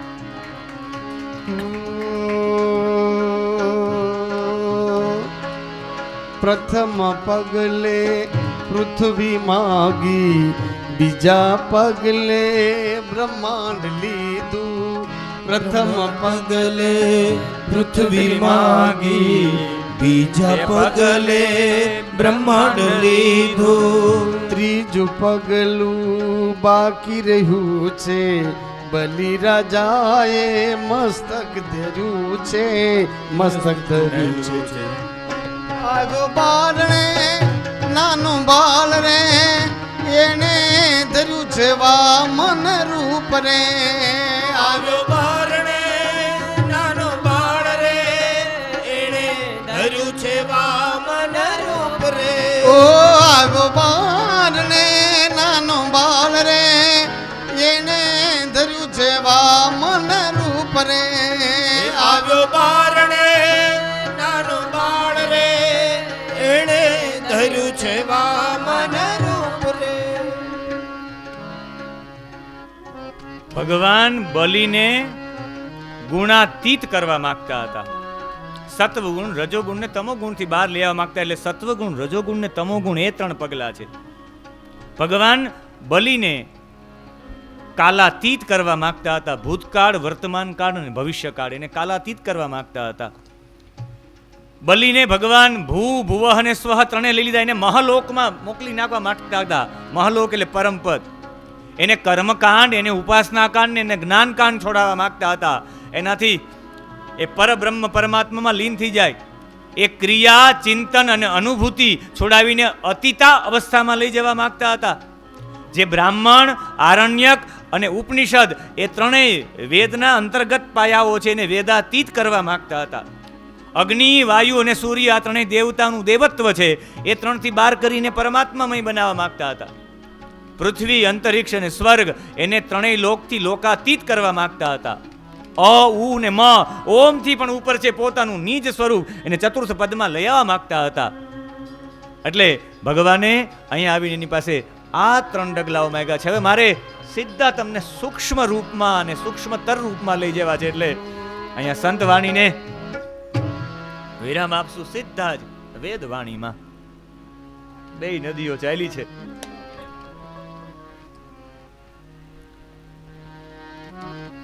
અહીંયા વિષ્ણુ ભગવાન વામન બનીને આવ્યા છે. એક વિરાટ પુરુષ વામન બનીને આવે. ત્રિલોકી આધ્યાત્મિક અર્થ છે શરીર, પ્રાણ અને મન. શરીર, પ્રાણ અને મન. શરીર એટલે આ, મન એટલે જેના દ્વારા આપણે સમજી ગયા કે જેના દ્વારા બધી ક્રિયાઓ થાય છે, જેમાં બધું નિહિત રહે છે, એને પ્રાણ કહીએ છીએ, એને મન કહેવાય. અને આત્માનું વાહન એટલે પ્રાણ. આ બધું જેના વશમાં છે, બલિના વશમાં છે. આ 3 વસ્તુઓ એની પાસે માંગી હતી. અહંકાર, અહંકાર બલિ રાજા એટલે અહંકારનું પ્રતીક છે. આ બલિ રાજા છે, એને આત્મા એટલે ઇન્દ્ર એટલે આત્મા. ઇદમ દ્રષ્ટા ઇતિ ઇન્દ્રઃ. ઇદમ એટલે આ, દ્રષ્ટા એટલે જે દ્રષ્ટા રૂપ છે, એટલે ઇદમ દ્રષ્ટા ઇતિ આત્મા. ઇન્દ્રનો મતલબ થાય આત્મા, જે આત્માના વશમાં હોવા જોઈએ. જોજો આ બરાબર જે આત્માના વશમાં હોવા જોઈએ, ઇન્દ્રના વશમાં હોવા જોઈએ. જે ઇન્દ્રનું રાજ્ય છે, ઇન્દ્રની સત્તા છે, એ પચાવી લીધી છે કોણે? બલિએ. ધરારથી બલિ બેસી ગયો. ખરેખર સ્વર્ગની સત્તા છે, એ સ્વર્ગની ગાદી છે, એ બીજા કોઈની નહીં. શતકર્તું પદ છે, એ ઇન્દ્રનું હોવું જોઈએ. ઇન્દ્ર એટલે આત્માનું પદ હોવું જોઈએ. આ શરીર ઉપર, આ મન ઉપર અને આ પ્રાણ ઉપર આત્માનો પ્રકાશ હોવો જોઈએ. આત્માનું ચાલવું જોઈએ. અને અહીંયા ચાલે છે અહંકારનું. અહંકાર ધરારથી બેસી ગયો. આજ લડાઈ છે દેવાસુર સંગ્રામ. દેવતાઓ અને દાનવો લડે, એક તરફ ઇન્દ્ર લડે, એક તરફથી આ અસુરો રાજા લડે. એ બીજી કોઈ યુદ્ધની લડાઈ છે જ નહીં. આત્મા અને અહંકાર વચ્ચેની યુદ્ધ બોલે છે. હવે આપણે એમ થાય કે અહંકાર એટલે આપણે ઈગો કરી એને અહંકાર ન કહેવાય. જ્યારે પરમાત્મા સંપૂર્ણ આખા તેજોમય સ્વરૂપમાં હોય અને ત્યારે જેને કહેવાય કૃતાકૃત, ઓટોમેટિક એ તેજ પુંજ છે. જેવી રીતે ઉદાહરણ તરીકે આ નોટબુક છે, એ નોટબુક પરબ્રહ્મ પરમાત્મા છે, એક તેજનો પુંજ છે એવું સમજી લ્યો. ઘણા સમય સુધી આ નોટબુક આમને આમ રહી તો કાળનો પ્રભાવ એના ઉપર પડે. આપણા ઘરમાં એમનેમ ચપ્પલ પડ્યા હોય તો એમનેમ એના ઉપર પ્રભાવ પડે છે. 10 દિવસ સુધી તમે તમારી ગાડી એમનેમ પડી હોય તો એમાંથી પણ ધૂળ નીકળે, તમારા શોકેસમાંથી પણ નીકળે. કાલનો પ્રભાવ પડે, ને કાલનો પ્રભાવ પડે એટલે ઓટોમેટિક જેવી રીતે આકાશમાં રહેલું વાદળું છે એ કંઈ ન હોય તો કાલના પ્રભાવથી છિન્ન ભિન્ન થઈ જાય, સેજ અલગ થઈ જાય ને, એ સેજ અલગ થઈ જાય એટલે ઓલાને એવું અનુભવ થાય એ તેજને, ઓલા મહાતેજમાં તેજ અલગ પડ્યું છે કે હું આનાથી અલગ છું. આ અલગ છું એવો વિચાર કરવો, એ વિચારને બીજું કંઈ નહીં, એને કહેવાય મહત તત્વ અહંકાર. એ જ અહંકારથી તો આપણે પરમાત્માથી અલગ છીએ. અને સંતો પરમાત્મામય બની જાય, એ અહંકાર વિનાના હોય. અહીંયા અવધૂત આલિદ્રાના બ્રહ્મચારી બાપુ કોઈ ગિરિરાજજીની પૂજા કરવા આવે તો કે હવે શ્રીફળ વધારું ને, અહીં વધારી દે. એનો મતલબ છે એ એટલા એકાકાર થઈ ગયા હોય, એનાથી અલગ ગણતા જ ન હોય. આવી સ્થિતિ ત્યારે પહોંચે જ્યાં આત્માનું હોવું જોઈએ. આ પરમાત્માથી હું અલગ છું, એ અહંકાર જ પરમાત્માથી અલગ કરી દે. અહંકાર વિનાનો થઈ જાય તો એ જ પરમાત્મા. તમે એક ભાવ કરો કે હું અલગ છું, એ ભાવનું નામ છે અહંકાર. અને એ જ ભાવ કરો કે અહમ બ્રહ્માસ્મિ પ્રજ્ઞાનમ બ્રહ્મ તત્વમસી અયમ આત્મા બ્રહ્મ. એ જ ભાવ તમને ને મને પરમાત્મા સાથે જોડી દે છે. એક મોટી હવેલીમાં નાનકડી એવી બારી હોય ને કબૂતર ત્યાંથી જતું રહે, અને કબૂતર જતું રહે પછી કબૂતર ચક્કરો મારે, અહીં ભટકાય, અહીં ભટકાય, અહીં ભટકાય, એ નીકળી જ ન શકે. એને એ ખબર નથી કે જ્યાંથી હું આવ્યો છું ને જવાનો માર્ગ પણ એ જ છે. જેનાથી આપણે અલગ થયા, જે અહંકાર કરીને અલગ થયા કે હું અલગ છું, એ જ અહંકાર હું એ જ છું. તત્વમ અસી આ જ કરે તો એ જ મય પરમાત્મા બની શકે છે. આમાં કંઈ બહુ મોટી લાંબી માથાકૂટ જ નથી. પણ આ અહંકાર છે ને, એ અહંકારના વશમાં એ આપણે આત્માનો પ્રકાશ નહીં, અહંકારનો તત્વ આવે. એ અહંકારના તત્વથી દબાયેલું છે મન, પ્રાણ અને શરીર. આમ મસ્તક રાખી દીધું એણે કે એક પગમાં આખું પૃથ્વી, આખા બીજા પગમાં આખું સ્વર્ગ, ત્રીજા પગમાં પાતાળ ન લઈ શકે. એનો મતલબ છે આ બધું એક પગમાં, બધું એટલે સર્વસ્વ. આ શરીર એટલે શરીરનો મતલબ શરીર નહીં. આ શરીરની અંદર તમારું આ મસ્તક છે, મસ્તકની અંદર મન, બુદ્ધિ અને અહંકાર છે. મન, બુદ્ધિ અને ચિત્ત છે. આ મન, બુદ્ધિ અને ચિત્ત, આ માથું જ અર્પણ કર્યું કે મારા મસ્તક ઉપર મૂકી દો. મારા મન, મારી બુદ્ધિ ને મારા ચિત્ત ઉપર આપનું ચરણ પધરાવો. એના ઉપર અધિકાર આપનો હોવો જોઈએ, નહીં કે અહંકારનો. અને જ્યારે અહંકારનો થાય ત્યારે એ માણસનું અધપતન થાય. જેના ઉપર આત્માનો અધિકાર હોય એ ઊંચે ચડી શકે. ભગવાન વામન બનીને આવ્યા ને વામનમાંથી ભગવાન વિરાટ બની શકે છે. આ બતાવે છે ભગવાનનું મૂળ સ્વરૂપ, આપણા બધાયનું મૂળ સ્વરૂપ વિરાટ છે. પણ માયાનું આવરણ આવી જાય ને, આવરણ હોવાના કારણે આપણી ઈચ્છાઓ બહુ થાય ને, એટલે આપણે વામન બની જાય છે. આપણે એવડા બનવાનું કારણ વારંવાર જન્મ લઈને શા માટે આવવું પડે? આ ચક્કરોમાં ફસાવવું શા માટે પડે? આપણી ઈચ્છાઓ છે એટલે. બાકી રહી ગઈ કે આ ઓલી બિલ્ડિંગ બનાવવાનું તો બાકી રહી ગઈ, ફલાણું તો બાકી રહી ગયું, આ બાકી રહી ગયું. આ જ ઈચ્છા શક્તિ પાછા વારંવાર મોકલાવે છે. વામન બનાવીને અંગુષ્ઠ માત્ર રહેવું પડે, બાકી તો એમાં ન ભળી જાય. એક જ સેકન્ડમાં જે વ્યક્તિ પોતાના જીવનમાં શરીર, પ્રાણ અને મન ઉપર અહંકારનો અધિકાર નહીં, એના ઉપર આત્માનો અધિકાર જમાવે, આત્મતત્વનો અધિકાર જ્યારે પણ શરીર, મન અને પ્રાણ ઉપર થાય ત્યારે એ જ સમયે એ વામન વિરાટ બની જશે. અને વામન વિરાટ બની જશે. વિષ્ણુ સહસ્ત્રમાં એક નામ આવે છે વામન, અને એના પછી નામ આવે પ્રાંશુ. પ્રાંશુનો મતલબ જ થાય છે એ બટુક પણ છે ને વિરાટ પણ છે. આ જીવાત્માને આપણે જે અંગુષ્ઠ માત્રમાંની આ જીવાત્મા વિરાટ પણ છે. પણ એ વિરાટ ક્યારે થઈ શકે? 3 ડગલા ભરે તો. ત્રીણી પદા વિચક્રમે વિષ્ણુ ગોપા અદાભ્ય અતો ધર્માણી ધારયન ઇદમ વિષ્ણુ વિચક્રમે ત્રેધા નિદધે પદમ સમૂઢમસ્ય પાગુસુરેસ્પા. ત્રીણી પદા, આ 3 ડગલા ભરવાની વાત છે. ત્યારે આ જ આપણી અંદર રહેલો આત્મા એ જ વામન છે એ વિરાટ થઈ જશે. અને એ વિરાટ થઈ જશે એટલે તમે નહીં, આપણે ને એ અલગ છે જ નહીં. અને એ વિષ્ણોહો પરમમ પદમ, એ વિષ્ણુના પદને કોણ જાણે છે એના માટેની વ્યાખ્યા છે. તદ વિપ્રાસો વિપન્યવો જાગરે વાગુંસઃ સમિંધતે વિષ્ણોર્જત પરમમ પદમ. આ એકાદશા અને દ્વાદશામાં મંત્ર બોલવામાં આવે, હોમ કરવામાં આવે. જ્યારે 11મું ને 12મું હોય કોઈની પાછળ, ત્યારે આ મંત્ર બોલવામાં એનો હોમ કરાવવામાં આવે.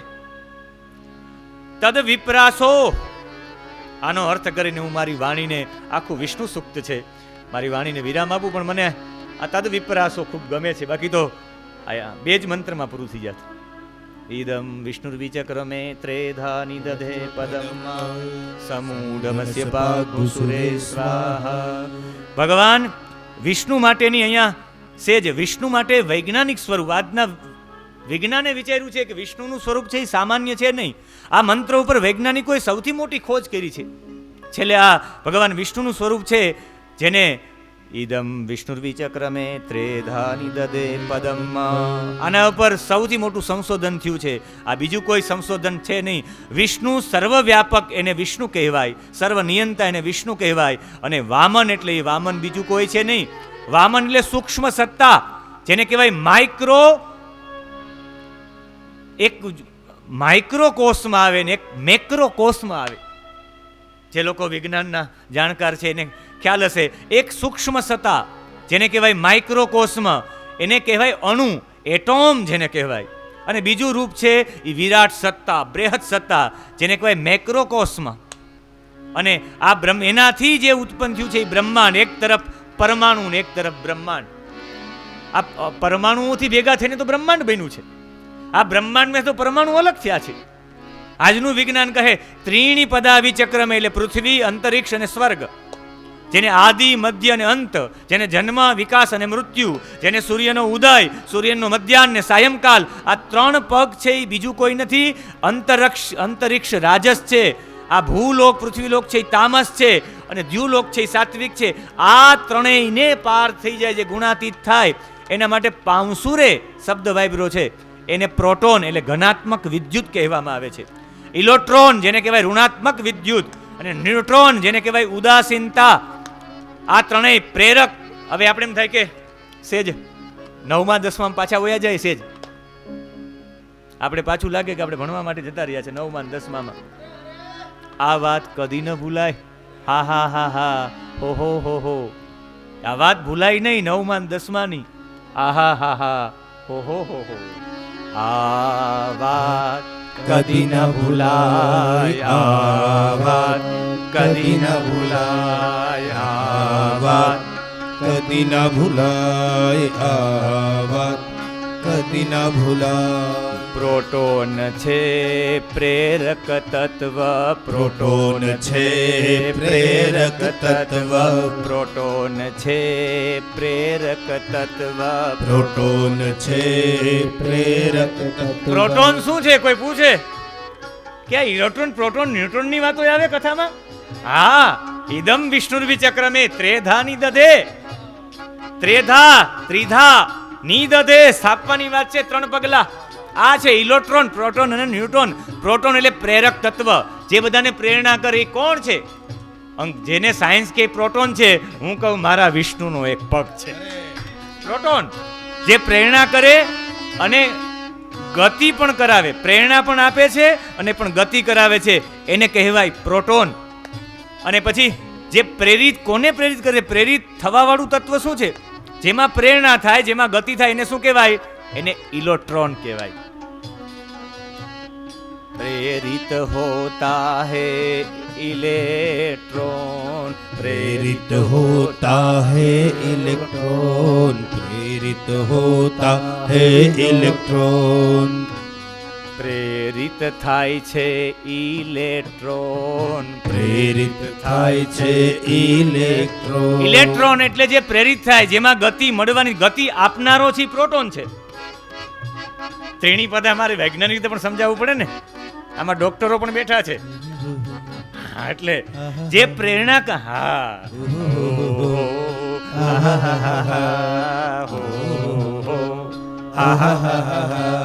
Electron, proton. હવે તમને કોઈ પૂછે કે પ્રોટોન એટલે શું ભાઈ, તો કહી શકાય કે અમને બાપાના સાનિધ્યમાં ખબર પડી કે પ્રેરક તત્વ પ્રેરણા કરે, ગતિ કરાવે. જે ગતિ પ્રદાન કરે, પ્રેરણા કરાવે એને કહેવાય પ્રોટોન. અને ઇલેક્ટ્રોન એટલે પ્રેરિત હોને વાલા, જેમાં ગતિ થાય, પ્રેરણા જેમાં થાય, જેમાં ગતિ થાય ને ઇલેક્ટ્રોન કહેવાય. અને ન્યુટ્રોન જે ઉદાસીન છે, ઉતઃ આસીન. એ ન સમજીએ તો જેને કહી શકાય કે જે ગણિતની દ્રષ્ટિએ જોવું હોય તો ઘન જેને કહેવાય પ્લસ, ઋણ જેને કહેવાય માઇનસ, અને જેને કહેવાય શૂન્ય, જીરો. આ છે મારા વિષ્ણુના 3 પગલા. ત્રીણી પદા વિચક્રમે વિષ્ણુ પદાભ્ય અતો ધર્માણિ ધારયન. આ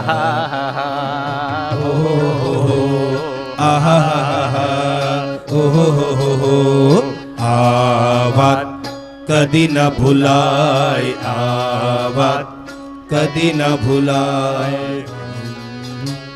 આ છે ત્રીણી પદા વિચક્રમે. મન ઉપર, પ્રાણ ઉપર ને શરીર ઉપર આત્માનો પ્રકાશ થાય ને ત્યારે આ વામન વિરાટ થઈ જાય. આ જ વામન છે. પણ એ 3 પગલા ભરે પછી વિરાટ થાય છે. ને આટલા બધા વિરાટ થાય. આમ ખાલી સંકલ્પ કરે ને બલી કે હાલો હું 3 પગલા તમને આપું છું, આમ પાણી નીચે પડે ને ત્યાં તો મોટા થઈ જાય. ખાલી ક્યારેક વિચાર તો કરો કે આ શરીર ઉપર, મન ઉપર ને પ્રાણ ઉપર આત્માનો પ્રકાશ હોવો જોઈએ. ખાલી એ દિશા તરફ જાય ને તો એ મોટા થઈ જાય. મહાપુરુષ તરફ એક એક ડગલું આગળ વધીએ. મહાભારતની કથા છે. મહાભારતમાં જ્યારે રાજસૂય યજ્ઞ થતો હોય ત્યારે કહેવાનું કે રાજસૂય યજ્ઞમાં એટલા બધા બ્રાહ્મણો જમે, આ બધું થાય. આ યજ્ઞ ત્યારે પૂરો થાય કે ઓટોમેટિક ઘંટ વાગે ત્યારે થાય. અરે ઘંટ વગાડવા માટે તો એક પણ વ્યક્તિ ભૂખ્યું ન રહે તો આ થઈ શકે. બધાને જમાડવાની વાત કરી, એક સંત નહોતા આવતા કે હું જમું જ નહીં. અરે એમ થાય બધાય મનાવીને થાય કે સંત ન જમે તો રાજસૂય યજ્ઞ પૂરો પણ ન થાય. જ્યાં સુધી એક વ્યક્તિ ભૂખ્યો હોય કેમ થઈ શકે. છેલ્લે દ્રૌપદી જાય છે. દ્રૌપદી જઈને કહે છે કે ચાલો ભોજન માટે, કે હું ન આવું. કે કેમ? કે તમે બહુ મોટું પુણ્ય મને અર્પણ કરો તો હું જમવા આવું. દ્રૌપદી કહ્યું તો ચાલો. મેં એવું સાંભળ્યું છે કે સંતોની સામે એક ડગલું ચાલીએ તો 100 અશ્વમેધના પુણ્ય મળે છે. હું એટલા ડગલા ચાલીને આવ્યું. કેટલા અશ્વમેધ જોઈએ તમારે? આ પગથિયા જેટલા આમકુના ચડ્યા એટલા અશ્વમેધ થયા છે. એક એક પગલા, એક એક સંતની સામે આપણે જઈએ છીએ. આ છે એમ તમે ખાલી સંકલ્પ વિચાર કરો ને કે મારા ઉપર આત્માનો પ્રકાશ, તમારો સેજ ડગલું આગળ વધે. તુમ 2 કદમ બઢો મેં 10 કદમ બઢુંગા, ભગવાને કહ્યું છે. ખાલી તમે સંકલ્પ કરો ને તો ઓલું આવરણ હટી જાય અહંકારનું. ખાલી સંકલ્પ કરો અને ઓલો આત્મા એટલો બધો વિશાળ થઈ જાય, તમારે મારે પાછું આવવું ન પડે અને પાછા એના મય થઈ જાય, ઈશ્વરમય. એ સાથે આજના આ કથા સત્રને વિષ્ણુ એટલે સહજતા બધામાં પ્રાપ્ત થાય. એને ભજવાવાળો સહજ થઈ જાય છે. તમારું ભજન બોલે તમારું સહજ થઈ જાય. આપણે એમ થાય કે બાપા કોઈને કંઈ ન કંઈ બોલે નહીં. વ્યાપકને જે ભજતો હોય વ્યાપક જેવો થઈ જાય. કીટો ભ્રમર ન્યાય. જેને ભજો, જેની બાજુમાં બેસો તમે એના જેવા થઈ જાઓ. આપણા માટે પણ ચાન્સ છે ગિરનારી જેવા બનવામાં.